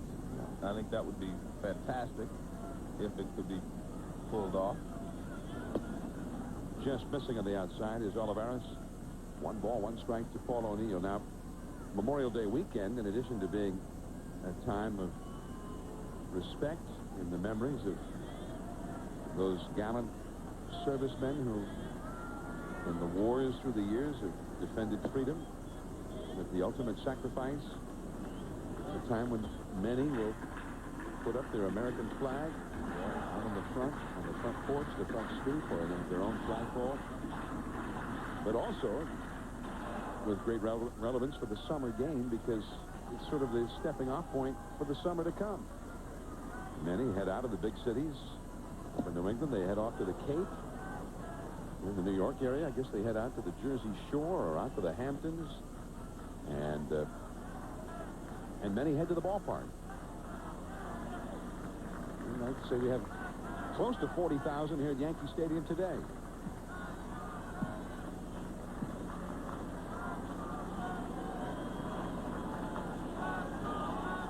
Two and 2 to O'Neill. Ooh, that's a sinker that drifts back to the plate. Just missed with it. 3 balls and 2 strikes. And it seems like we have a lot of families here at Yankee Stadium today, Joe. Before the game, when they had the ring ceremony, the Yankees represented with their rings. We heard a lot of kids cheering. And it is the great family sport. Mom and Dad and the kids will spend the day together. A walk for O'Neill, and now we're going to get an update from Larry Beal. Hey, John, the Angels and the Indians, Jared Washburn on the mound for Anaheim. Don't want to put the jinx on him here, but he gets Kenny Lofton to end the 5th. Has not allowed a base hit through 5. Struck out 5, walked 4. Angels lead 1-0. We're on no alert. All right. So we'll get the early look at that one. We'll keep you posted. And so there's Daddy keeping score, probably teaching the kids how to keep score. That's how I learned to keep score. Okay. Bernie Williams, the hitter. Bernie is lined out to left center and struck out looking. Slider over the outside for a called strike. Well, Bernie has not agreed with Al Clark this entire ball game. He thought a couple of pitches away were outside, and then the last time up he was struck out on the fastball inside, and he thought it was inside. So he and Al have disagreed with the width of the plate today. And that's a foul up the first base side, right to Lee Mazzilli. 0-2. Take a look at the Yankee ring. This is one of, 25 championships they've won. This is their... Oh, like you don't know. Well, this is the latest edition.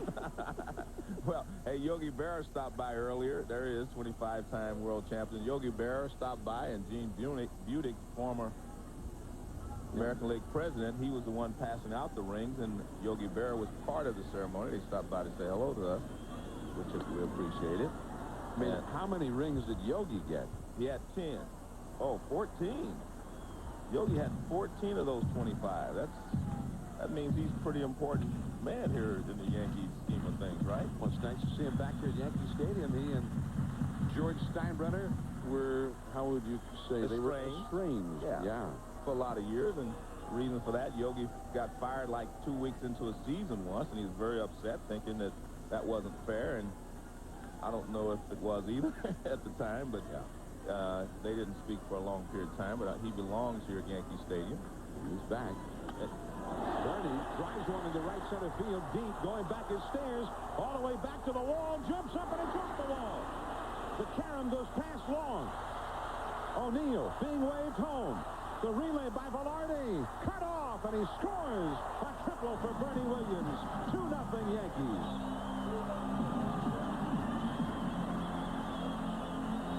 Well, I tell you what, Bernie Williams forced Paul O'Neill to come home on that play. He forced Willie Randolph to send Paul O'Neill because he was right behind O'Neill, and there wasn't going to be a spot for both of them to stop at third base.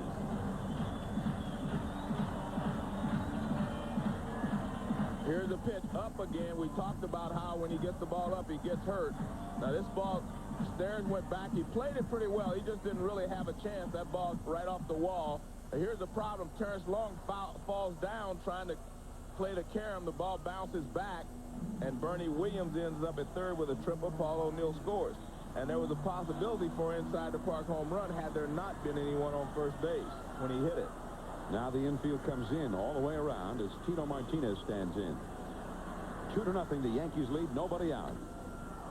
Foul off the third base side, going over third baseman Adam Pyatt, but it is in amongst the spectators, out of play. 0-1 the count. And you were talking earlier, John, about Joe Torre saying that he felt like Tino was pressing a little bit. Well, I mean, a lot of it looks to me like it's mechanical as well. I mean, it just seems like he's opening up just a hair too soon. That makes the bat slow through the hitting zone. Like that pitch right there, that's a pitch that he usually hits hard, and he was late on it. Shortstop Tejada, they've moved back a little bit now. They were in all the way to the grass, and now the middle infielders anyway moved back a little bit, and even the first baseman signed. You see, now they're more back halfway. And, John, I always felt that with no one out, this is the way to play. Because the guy's not going to go automatically on a ground ball with no one out. With one out, you move in a little closer because then he'll be maybe going on contact. With no one out, they cannot afford to have him thrown out at the plate. Well, you got Tino off balance there, lunging for a ball. 0-2 the count. As you were talking about that, Joe, we saw Willie Randolph whispering into the ear of Bernie Williams over at third base. With a runner at third and no one out, that runner at third cannot be far enough off the back where he can be doubled up. You have to play it safe in that situation. So by playing it safe means that you can't get that great jump that you want, so the infield doesn't have to play all the way in. But with one out, you're going to go on contact, then you have to play in for the throw to the plate. Oh, that hit him right in the head. Tino a little unhappy about it. Now Clark down, runs out to move Tino away.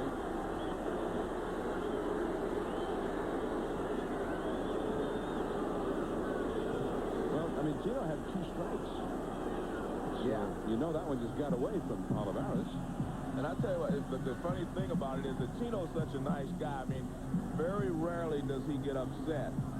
But I think it's a combination of the fact he's not hitting as well as he should, and the fact that, boom, he gets hurt. He has a chance to drive in a run, and the runner, you know, he gets hit. But Tino's one of the nicest guys. I mean, he very rarely gets upset. Well, you can see right there from that first replay, Jim. We'll probably see it again here. He had some words for Olivares, but before Al Clark actually got up to him, he'd already turned his head and was headed to first base. Yeah, Tino's, you know, he's a level-headed kind of guy.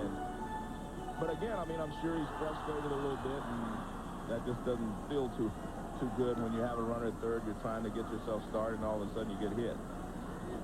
Now Posada. Well, the Yankees have visions of a big inning here. 1 run is in. They have runners at first and third with nobody out. And Posada, who has walked and been hit by a pitch at the plate. The middle infield double play depth now. And a strike called from Olivares, 0-1. You see now how they played. The middle infielders are back to double play depth in a little bit from the outfield grass. Third baseman Pyatt stays in. First baseman signs on the bag with the runner. All under orders from manager Art Howe. 0-1 the count to Posada. Spencer on deck. 2-0 New York. That's too low with the changeup. 1 ball, 1 strike.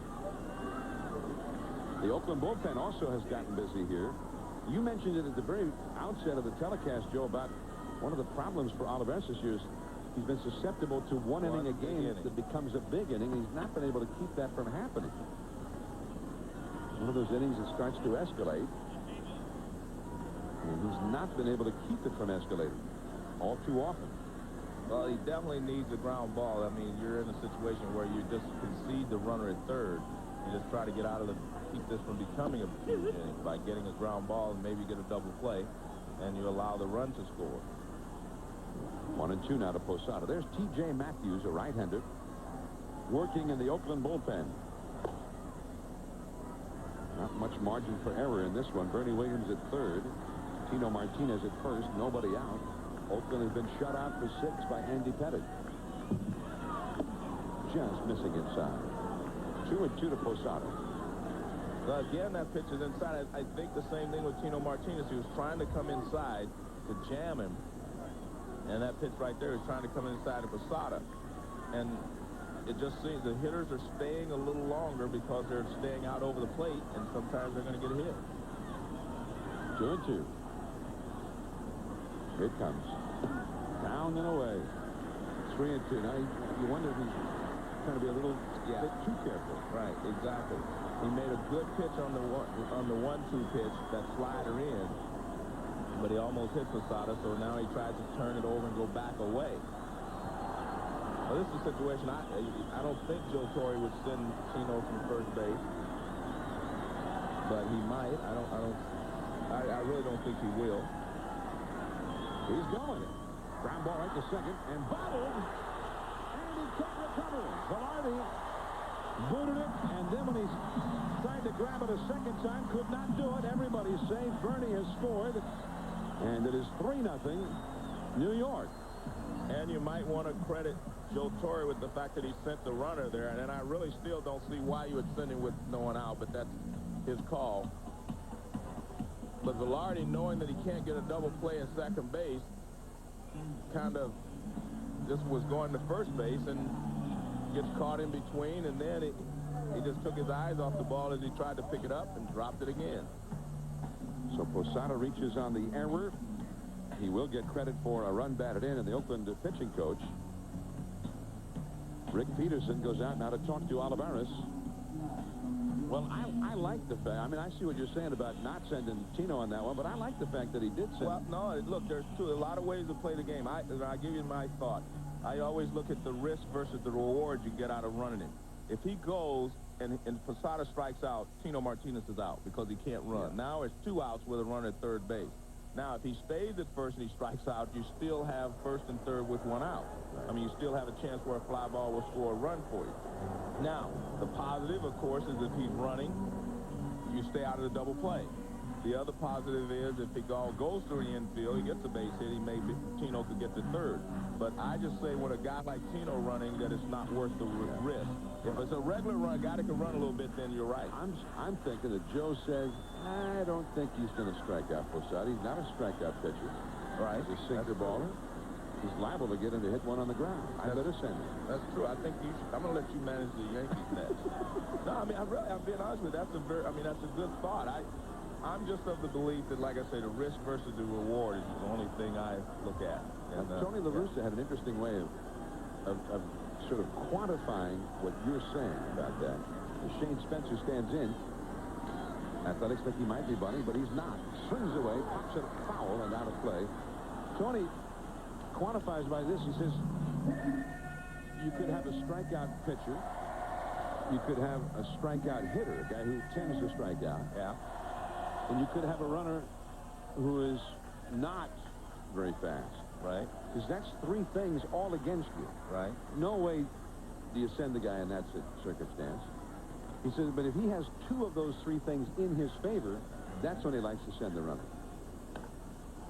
And that's a good way of looking at it, and I think that's a manager's way of looking at it. But see, the only thing I have to say is I know Posada can strike out. But and I know the other guys. I believe under Tony's way of quantifying it, the 3 steps, right, that 2 of those were against Torre. I agree. Well, Tony wouldn't have sent him. I'll just slow runner.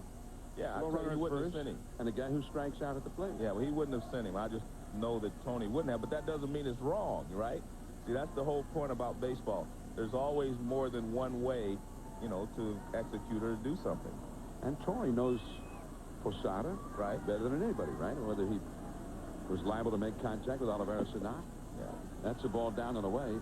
Well, I guess then we look at the statistics, I guess. So what is Posada? I think 35 strikeouts in 150 at bats. So what is that? One every 5? Yeah, that's about One every 4. almost 25% of the time. Yeah. But I mean, again, it's just the way you want to look at it. So I guess I'll give you my point. I wouldn't have said it. I'll get back to that point.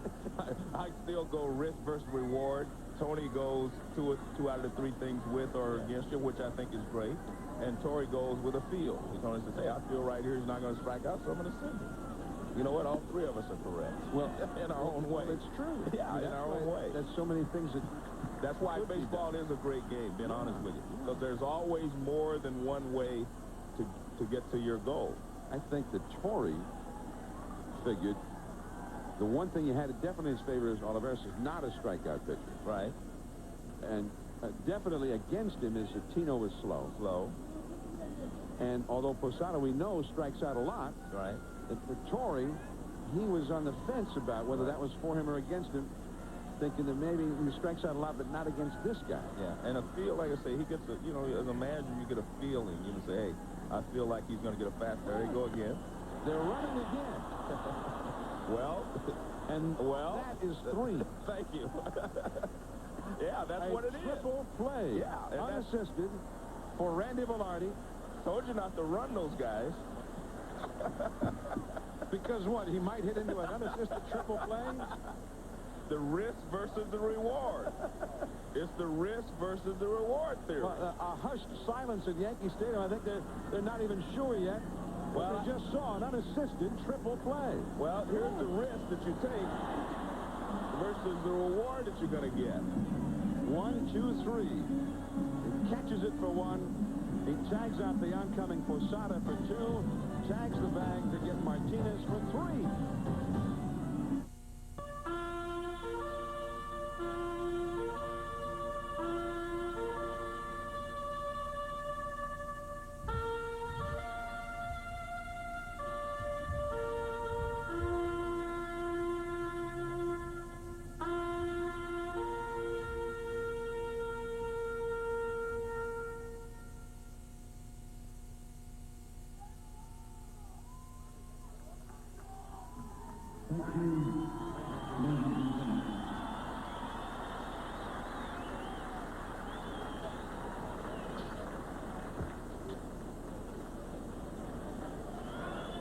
We just had a special ceremony commemorating Memorial Day for the year 2000 at Yankee Stadium. A very moving tribute enunciated by the 50-year veteran voice of Yankee Stadium, Bob Shepard, for whom they had a special day just a couple of weeks back. And who better to announce a special tribute than Bob Shepard. And prior to that, we saw something rather extraordinary. Only the 10th time that it has ever happened in a regular season game in the long history of Major League Baseball, an unassisted triple play. And here it is again with the runners going. The ball is hit by Spencer, and Velarde got 1, 2, and 3, just like that. And I think we're back to the same thing I said before. It's the risk versus the reward. You have runners at first and second. Most managers do not like to hit and run with runners at first and second and no one out, for this obvious reason that if there is a line drive hit, it's going to be a triple play. So that's the reward, the risk factor that you take when you run with guys like that. The line drive is hit and it turns into a triple play. The reward, obviously, is you open up a hole and he gets a base hit, or you stay out of the double play. Well, the last time an unassisted triple play was turned, John Valentin of the Boston Red Sox, who at that time was a middle infielder. Valentin, who used to play shortstop before a guy named Nomar Garcia-Parra came on the scene. Valentin turned an unassisted triple play in the 1994 season, and it seems to me that, Joe, not too long before that, Mickey Morandini turned one with the Phillies. I remember, I think I was watching the Valentin one triple play. That's why I knew it came from shortstop. There was an unassisted triple play turned in a World Series by a man by the name of Bill Wamsgans in the 1920 World Series. He was with Cleveland against Brooklyn. All right, well, all that said, did you think that was a good move to send him on the double the steal there? Did you like that? No. I have no idea what Torrey was thinking there. That's what I tell you, the risk versus that reward, John. You go nuts? What are you, reading your own press clippings now, man, or what? Here's Olmedo's signs. I was with him when he ran. Martinez with Posada hit. Yeah. But I could see that one. Yeah, you see that one. But this one, you didn't agree with. All right. And I know I didn't say that. But I gave you a chance. I gave you a chance. Yeah. Nice pickup by Brocious. And Signs is gone. Beautiful play by Scott Brocious. That could have been extra bases. Meanwhile, let's get an update from elsewhere with Larry Beal. Hey, John, we told you earlier about Jared Washburn going 5 no-hit innings. He was taken out in the 6th with tightness in his shoulder. Al Levine comes on, and the first batter he faces is Omar Vizquel. He breaks the no-no with a double. The Tribe would threaten but could not score. Angels cling to a 1-0 lead in the 7th now. All right, Larry, thanks so much. And here is Ben Green. Right center field, Bernie Williams. And that is out number 2. So Pettit is on a roll here. He's got a 1-hit shutout going with 2 down in the 7th inning. And, John, that was a funny hit fly ball right there. The wind is changing out there because when he first hit it, Bernie started to right center. It looked like he hit the ball pretty well. And then the ball really started to die out there. And Bernie had to make a quick retreat and come in and pick it up. Pick it off. That was a tough fly ball. It was not an easy fly ball. Now watch Bernie Williams. He goes, then he starts deep. Now watch him. He has to come in. Look how quickly he has to come in. The wind knocked that ball down very quickly in right center field. Here's Tejada. He's grounded out to 3rd and grounded out to 2nd. Good cut fastball on the inside corner. Strike 1 call. 3-0. The Yankees are leading in the 7th. We have seen something extraordinary, an unassisted triple play. Did you ever know the late Johnny Noon? No. He was a great baseball man. One time he managed the Yankees for a brief period. In the late 40s, he played at Major League Baseball in the 20s. And he played against the Babe and Gehrig, Ty Cobb, some of the greats of that era. And, in fact, was a teammate of Cobb's in Detroit. And Johnny Noon one day at Tiger Stadium in the top of the 9th inning, he was actually playing first base and performed an unassisted triple play to end a game. And Tejada bounces it foul. Runners at 1st and 2nd, they took off. A guy hit a line drive, and Noon raced over to backhand it for the out, tagged the runner who had left first base for the 2nd out, and ran over to 2nd and tagged the bag for the unassisted triple play, although he could have thrown the ball to 2nd. Right. And the shortstop was on the bag at 2nd calling for the throw. That one is deep and foul down the left field line. And the story goes, the shortstop, and I can't remember his name offhand, used to tell the story. He said, Johnny, throw me the ball, throw me the ball. And Noon kept running and tagged the bag himself and says, I'm running this sucker right on into the Hall of Fame. And Johnny Noon always said that that was not a true story. That he never said that. But it sounded pretty good at a banquet. 0-2 the count. Tejada again hits a foul over to Ron Washington, the 3rd base coach. 0-2 the count. Seems to me Ron Hansen, a very fine shortstop who hit some homers back in the 60s. Baltimore and the White Sox. And Washington, he turned an unassisted triple play. Cal Ripken had a chance to against the Yankees at the old Memorial Stadium at one point. Down on strikes is Tejada. Andy Pettit has retired 11 in a row. He's got a 1-hitter through 7. 3-0 New York. Nothing last of the 7th coming up at Yankee Stadium. The first game of our full day of Major League Baseball coverage on ESPN.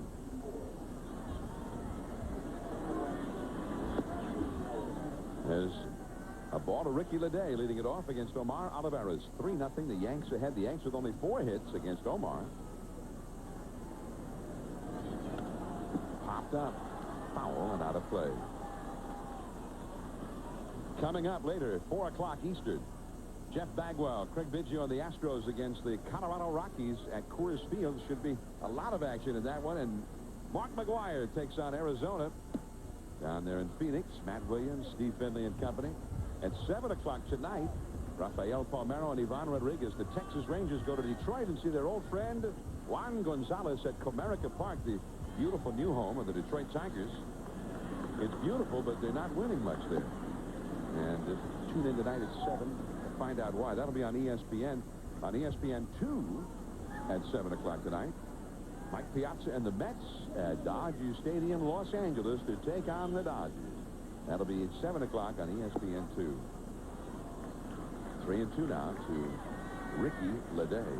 41,284. The paid crowd today at Yankee Stadium.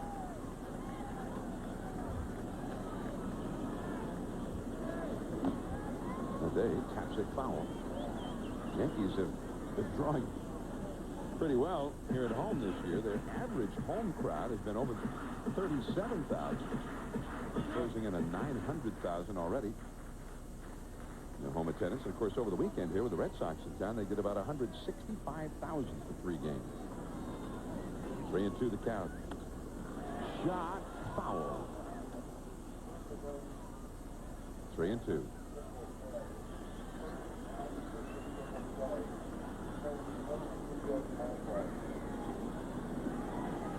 So we're just receiving word that in regards to unassisted triple plays, I mean, we know they're rare. It's only the 10th in history in a regular season game. And by the way, this is the 125th year of National League Baseball. For the American League, the 100th year. So we're talking about a lot of history for only 10 of those ever being turned. Well, one guy got all 3 outs in a triple play. Dave fouls another one off. But they've done some research and they've determined that today was the first time an unassisted triple play has ever been turned in any ballpark in New York. We're talking Yankee Stadium, the Polo Grounds, Ebbets Field, Shea Stadium. And that's taken by Olmedo Sainz. And after a long battle, Leday is retired, 1 away. This is what we're talking about with 2 men on, nobody out of the 6th inning. Spencer, the hitter, the runners go. Oh! 1, 2, 3. And remember, you and Joe Torre sent the runners. I didn't. So think about that. Send them. Well, you know, there are some managers who that almost always outweighs any other thought in a spot like that. 2 on, nobody out. They don't like to ever send the runners. No. No matter who they are. No. And especially with no one out. Some guys will do it with 1 out, but never with no one out. Very rarely will you see a hit and run with runners first and second with no one out. But again, I think Torre has a feel. He got a feel for it. He thought it might work. Scott Brosius, the hitter, off the outside. Let me give you, when I talk about feel. Last night he had runners at first and second with no one out. He didn't try with Martinez. You see, chances are you might punch somebody out, and then you're going to throw out at least one guy. We should talk about sending runners against Martinez. What runners? Deep center, Terrence Long. That's the wrong place they hit it here at the big ballpark in the Bronx. 408 feet to straightaway center. Brosius gone. He's 1 for 3 against his old team. 2 down, leadoff man Chuck Knobloch coming up. Olivares, by the way, now has thrown 107 pitches in this game. And he has pitched very well, John. I mean, let's face it, he's held this Yankee team in Yankee Stadium to 3 runs. I mean, that's pretty good. I'm not sure. Obviously, I guess the 1 run was earned. I mean, the 3 runs are earned. Because Bernie Williams would have scored if he would have thrown the first base, I guess, anyway. That's right. On the error. If it had not been for Velarde's own error, there wouldn't have been a triple play opportunity. He would have already had 1 out. Ironic, but true. It's like when Roger Clemens had that first 20 strikeout game in 1986 at Fenway Park against Seattle. One of the reasons he got the 20 to set the record is because somebody dropped a pop-up in foul territory at first base. The second, Velarde. What, only 1 out? That's the best you can do? That was nice, but we've seen better. 8th inning coming up, 3-0, the Yankees lead. Calm game summary. Randy Velarde pulled off an unassisted triple play in the 6th inning, only the 10th in Major League Baseball history in a regular season game. And a bunch of other things happened, and the Yanks lead 3-0. I'm going with that play, though, Joe. That's my big play. I agree. I agree. Derek Jeter's driven in a run with a double. Bernie Williams drove in one with a triple. And Andy Pettitte has taken care of everything else with a one-hit shutout into the 8th inning. Matt Stairs leads off. He's twice grounded out to second. And he takes a strike. It's 0-1. And, John, this is the best I've seen Pettitte handle left-handed hitters. And I think maybe it's because he has 3 or 4 here in the lineup, so he can get in a groove and get a pattern with him. Normally, a lot of teams will put, a lot of right-handers in there, but their A's have 2, 3, 4 left-handed hitters in there that he's had a chance to get some rhythm with and an idea of how he's going to pitch them. He's used his breaking ball, as he does there, a lot today. His curveball a lot more than he normally does. Andy Pettitte. Back in, wasn't so long ago, 1997, he was 18-7 that year. One of the top left-handers in the game. Stairs slugs one to second. Nice pickup by Knobloch. They've been going after him today, and that's the 8th ground ball that he has fielded and thrown successfully for the putout. And this is the only base hit in the 1st inning. Jason Giambi rips this ball to right center field and bounces over for a ground rule double. And Paul O'Neill, you see, had no chance to get it. It bounces over. The only base hit so far for the Oakland A's. So we have not had any of that no-hit drama. The hit was a clean hit. The official score has to go back and revisit anything about it.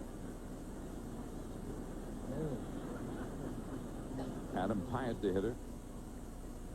He is grounded out to third, grounded out to second.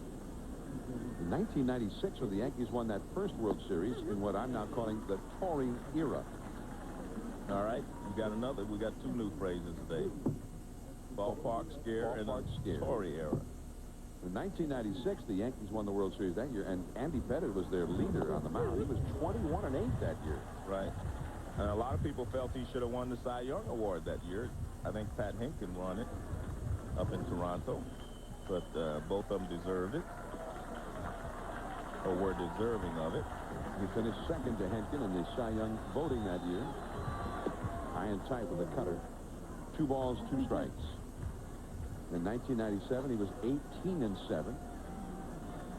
The Yankees actually had a better record in 97 than they had in 96, but ended up being the wild card. Baltimore had a great year in 97. That's a foul. The Yankees, of course, got knocked out by Cleveland in the division series. 1-out, nobody on. 2 balls, 2 strikes to Adam Pyatt. Joe Torre, his ball club, has won 3 World Series in the 4 years that he's been the manager here. And he has a special makeup and to deal with the press here in New York and to deal with the owner and to deal with the players. I mean, he has that perfect makeup for New York. Just did get a piece of it, did Pyatt. And part of that is probably because he is a New Yorker. He understands the politics of New York. He understands the people of New York. And he definitely understands the players because he was a player himself for a long period of time. And for the young kids, you may not remember, he won a batting championship with the St. Louis Cardinals. Hit 363, if I remember correctly. Real high. I thought 366, man. Well, all right, give him that. That's not even one more hit, so all right, let one more at bat or 2, but somewhere up in there. But it was great. I mean, I remember. Incredible. He was a slow guy. Slow guy. I mean, he earned everything he got. He didn't hit any infield choppers, but what he did get was some flares. He used one of those thick handle bats, which is something that no one does today. He never told me that. And he'd fight some balls off inside, and he'd flare them over to right field. But I mean, he was really a fine hitter that year. He stayed right on the ball, and not just that year. He had a lot of good years. 1971 with the Cardinals, he had 230 hits that year. That's a foul out of play. 230 hits and a 363 average, just like I said. Yeah, see, you're a Joe. You were 3 points off again, as usual. 0.003 of a point off. 363 it was. And he had 24 homers and 137 RBIs. Man, that year. That's a great year. The year fantastic year. The year before, he had 325 and had 203 hits. Pettitte is getting quite a battle here from Adam Pyatt. 3-2 the count. And Joe was one of those guys that started behind the plate, and he ended up playing a little third base.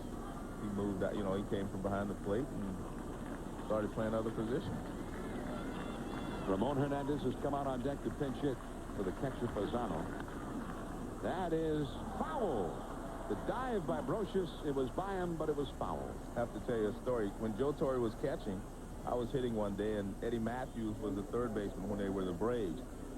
And Joe and I were kind of talking, standing there talking as I was getting in the batter's box. And Eddie Matthews yelled at us, "Let's play baseball." He yelled at both of us. Matthews is kind of no-nonsense kind of guy. Let's go. Well, what were you guys talking about? Was Torre trying to distract you? No, we were talking about the kids and dinner. Were you and trying to stuff like distract that? No, we just said hello and how you doing, Joe, and kind of like that. And Eddie said, let's go, play baseball." 3-2. Later, Eddie became a teammate of mine. And is that what you did? Yeah, we played ball. So Matthews spoke and you guys played ball. Yeah, we'll have to talk later. And actually, Eddie became a teammate of mine later, and he was a no-nonsense kind of guy. Let's go play baseball. I mean, he was like that. Jason Isringhausen, Oakland's closer, ordinarily, warming up in the bullpen. Eddie Matthews, the first guy that taught me or I ever thought about where numbers meant something. He was on my team, the Houston Astros, when he hit his 500th home run off of Juan Marichal in San Francisco. 3-2 pitch. The 11th pitch of the at-bat. Knobloch streaking through with a basket catch. A busy day for Knobloch. That's the 10th ball that he's made a play on. And that was a nice play. It was right there in the middle of the three fielders. Paul O'Neill coming in and Tino Martinez going out. Tino's very good at this play as well, but it's the second baseman's ball because he has a better angle. Kind of funny way of catching it, though. That's tough. That makes it a tough play. And watch. But he makes the play. He wanted to smother it. Yeah, I wanted to make sure, I guess, that if it did blow back a little farther, it would at least hit him in the chest and maybe fall in his glove. It was a sternum-aided catch. 2 down, and now Ramon Hernandez, the young Oakland catcher. Another one of those young Oakland players out of the farm system who's got a chance to be an outstanding player. 2 down, nobody out in the 8th inning. And Andy Pettitte pitching like the Pettitte of 96 and 97. Well, I guess the question will be if he gets out of the 8th inning, would they bring Rivera in anyway? If it's 3-0, I mean, Torre is pretty consistent about that. Especially, Rivera has not been needed for a while.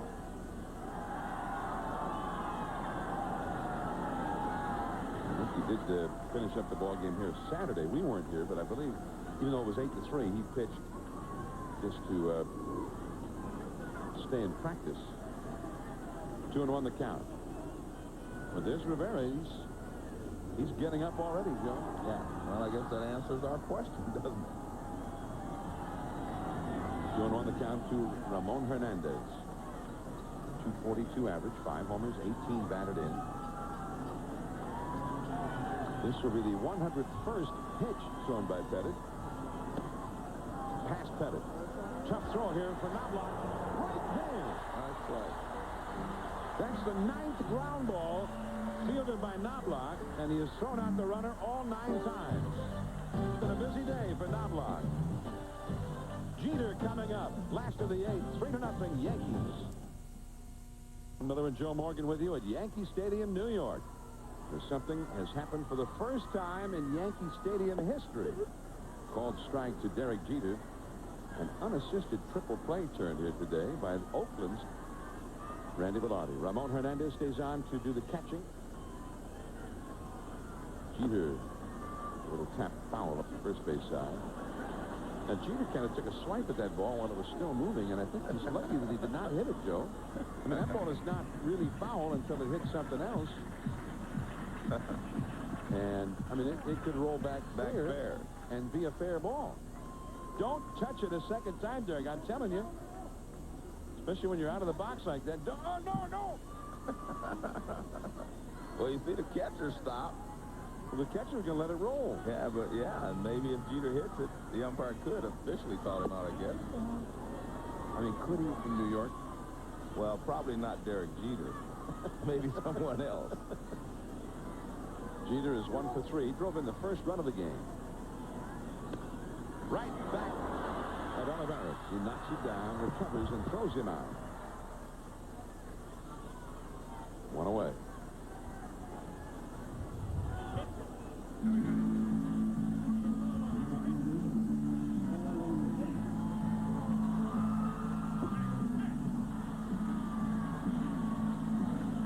One gone, Paul O'Neill.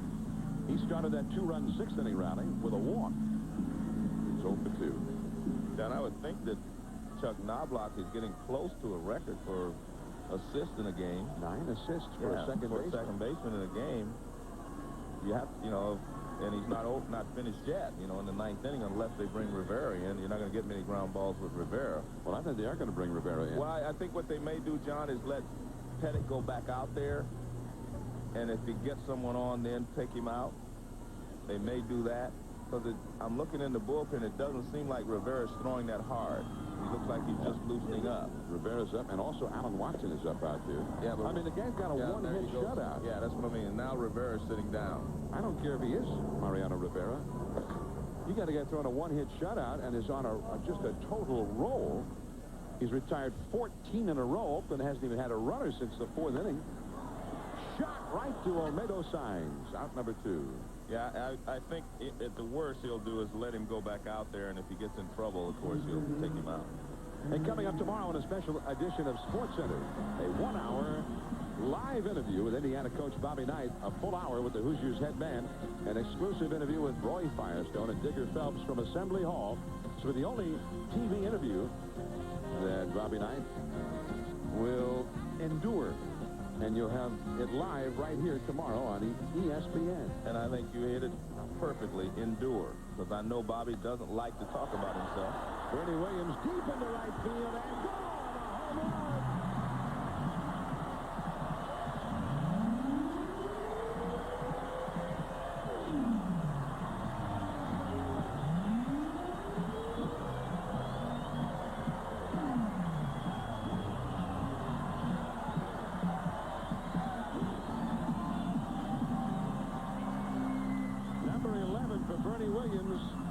He had a triple in the 6th inning. Now a homer in the 8th inning. 2 RBIs. 4-0 New York. Fastball up, and both of the balls that he's hit hard have been that fastball up.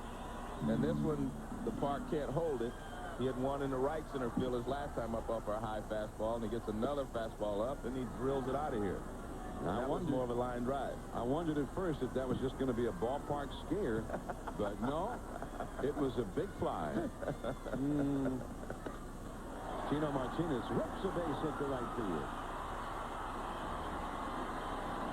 So Tino gets his first hit of the day, although he was robbed back in the 4th inning on a spectacular catch diving toward the center field wall by Terrence Long. John, we just found out that the assist record for a second baseman, the most assists in a ball game, is 12. So Knobloch has 9. He'd have to get all 3 outs in the 9th.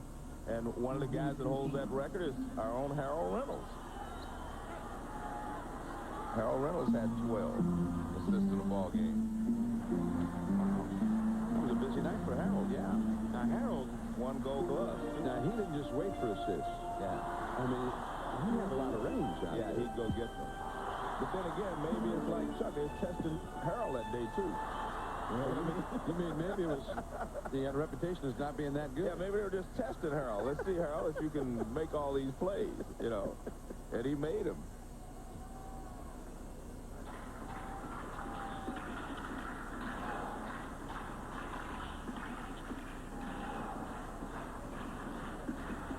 Two down, a run in, a runner aboard, and Jorge Posada, who has walked, been hit by a pitch, and been safe on an error by Randy Velarde, on which he got credit for an RBI, which we didn't know it then set up the ensuing unassisted triple play.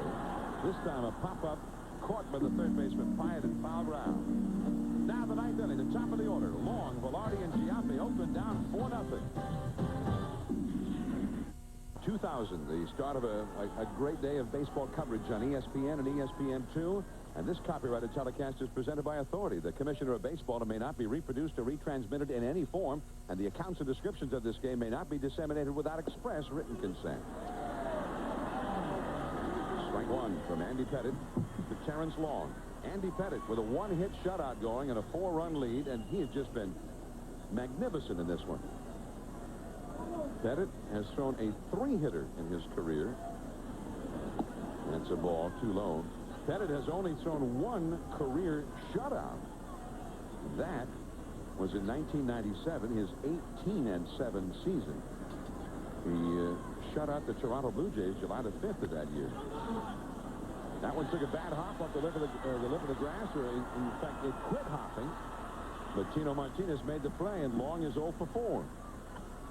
That is the 16th ground ball out induced by Andy Pettitte. There have only been 4 fly balls to the outfield in this game. He's had 3 strikeouts, 1 pop-up handled by Knobloch, and 1 line drive handled by Knobloch. And Knobloch has handled 9 of the ground ball outs. Here's Randy Velarde, curveball, too low. So Pettitte with just the 1 career shutout. His 3-hit game was in August of 1996, the year he was 21-8 against Seattle.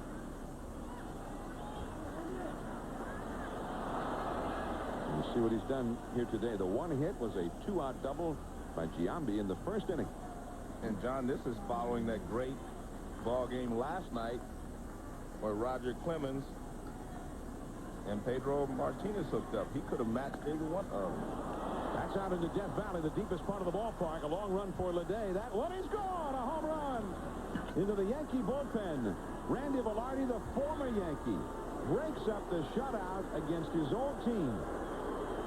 On the day that Velarde turns an unassisted triple play, he then breaks up the shutout with a homer, and that's a long one to the right of the 399 marker out there in very deep left center. Well, I tell you what, the ball is still carrying very well, because as soon as he hit it, Bernie Williams didn't even run. I mean, he knew it was gone, and that's over the 399 mark. I mean, that's a long way. It's a breaking ball, and not a bad pitch, just good hitting there by Velarde, and he just lines it over the 399 mark. Now Giambi, and he takes high for a ball. And what you have to do now, if you're Pettitte, is really regroup and, you know, think about the shutout's gone, but I have to finish up this ball game. I want a complete game, plus Giambi. Tino's got it from his knees. Pettitte covering in time. Brilliant play by Tino Martinez.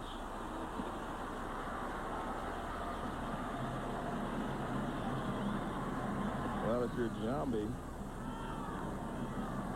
you expect that ball to go through, because he hit it sharply right in the hole. But a nice diving stop by Tino. He comes up with it, and look at this. He leads Pettitte perfectly to the bag. 2 down, nobody on.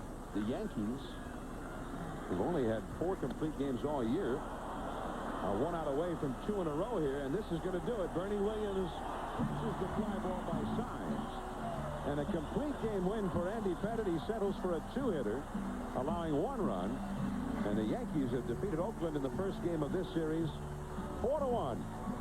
And both pitchers getting a complete game. And, Joe, we've had 2 games here in 2 days in New York, and we've seen 4 complete games. My kind of baseball, John. Just guys playing, and strategy comes into play.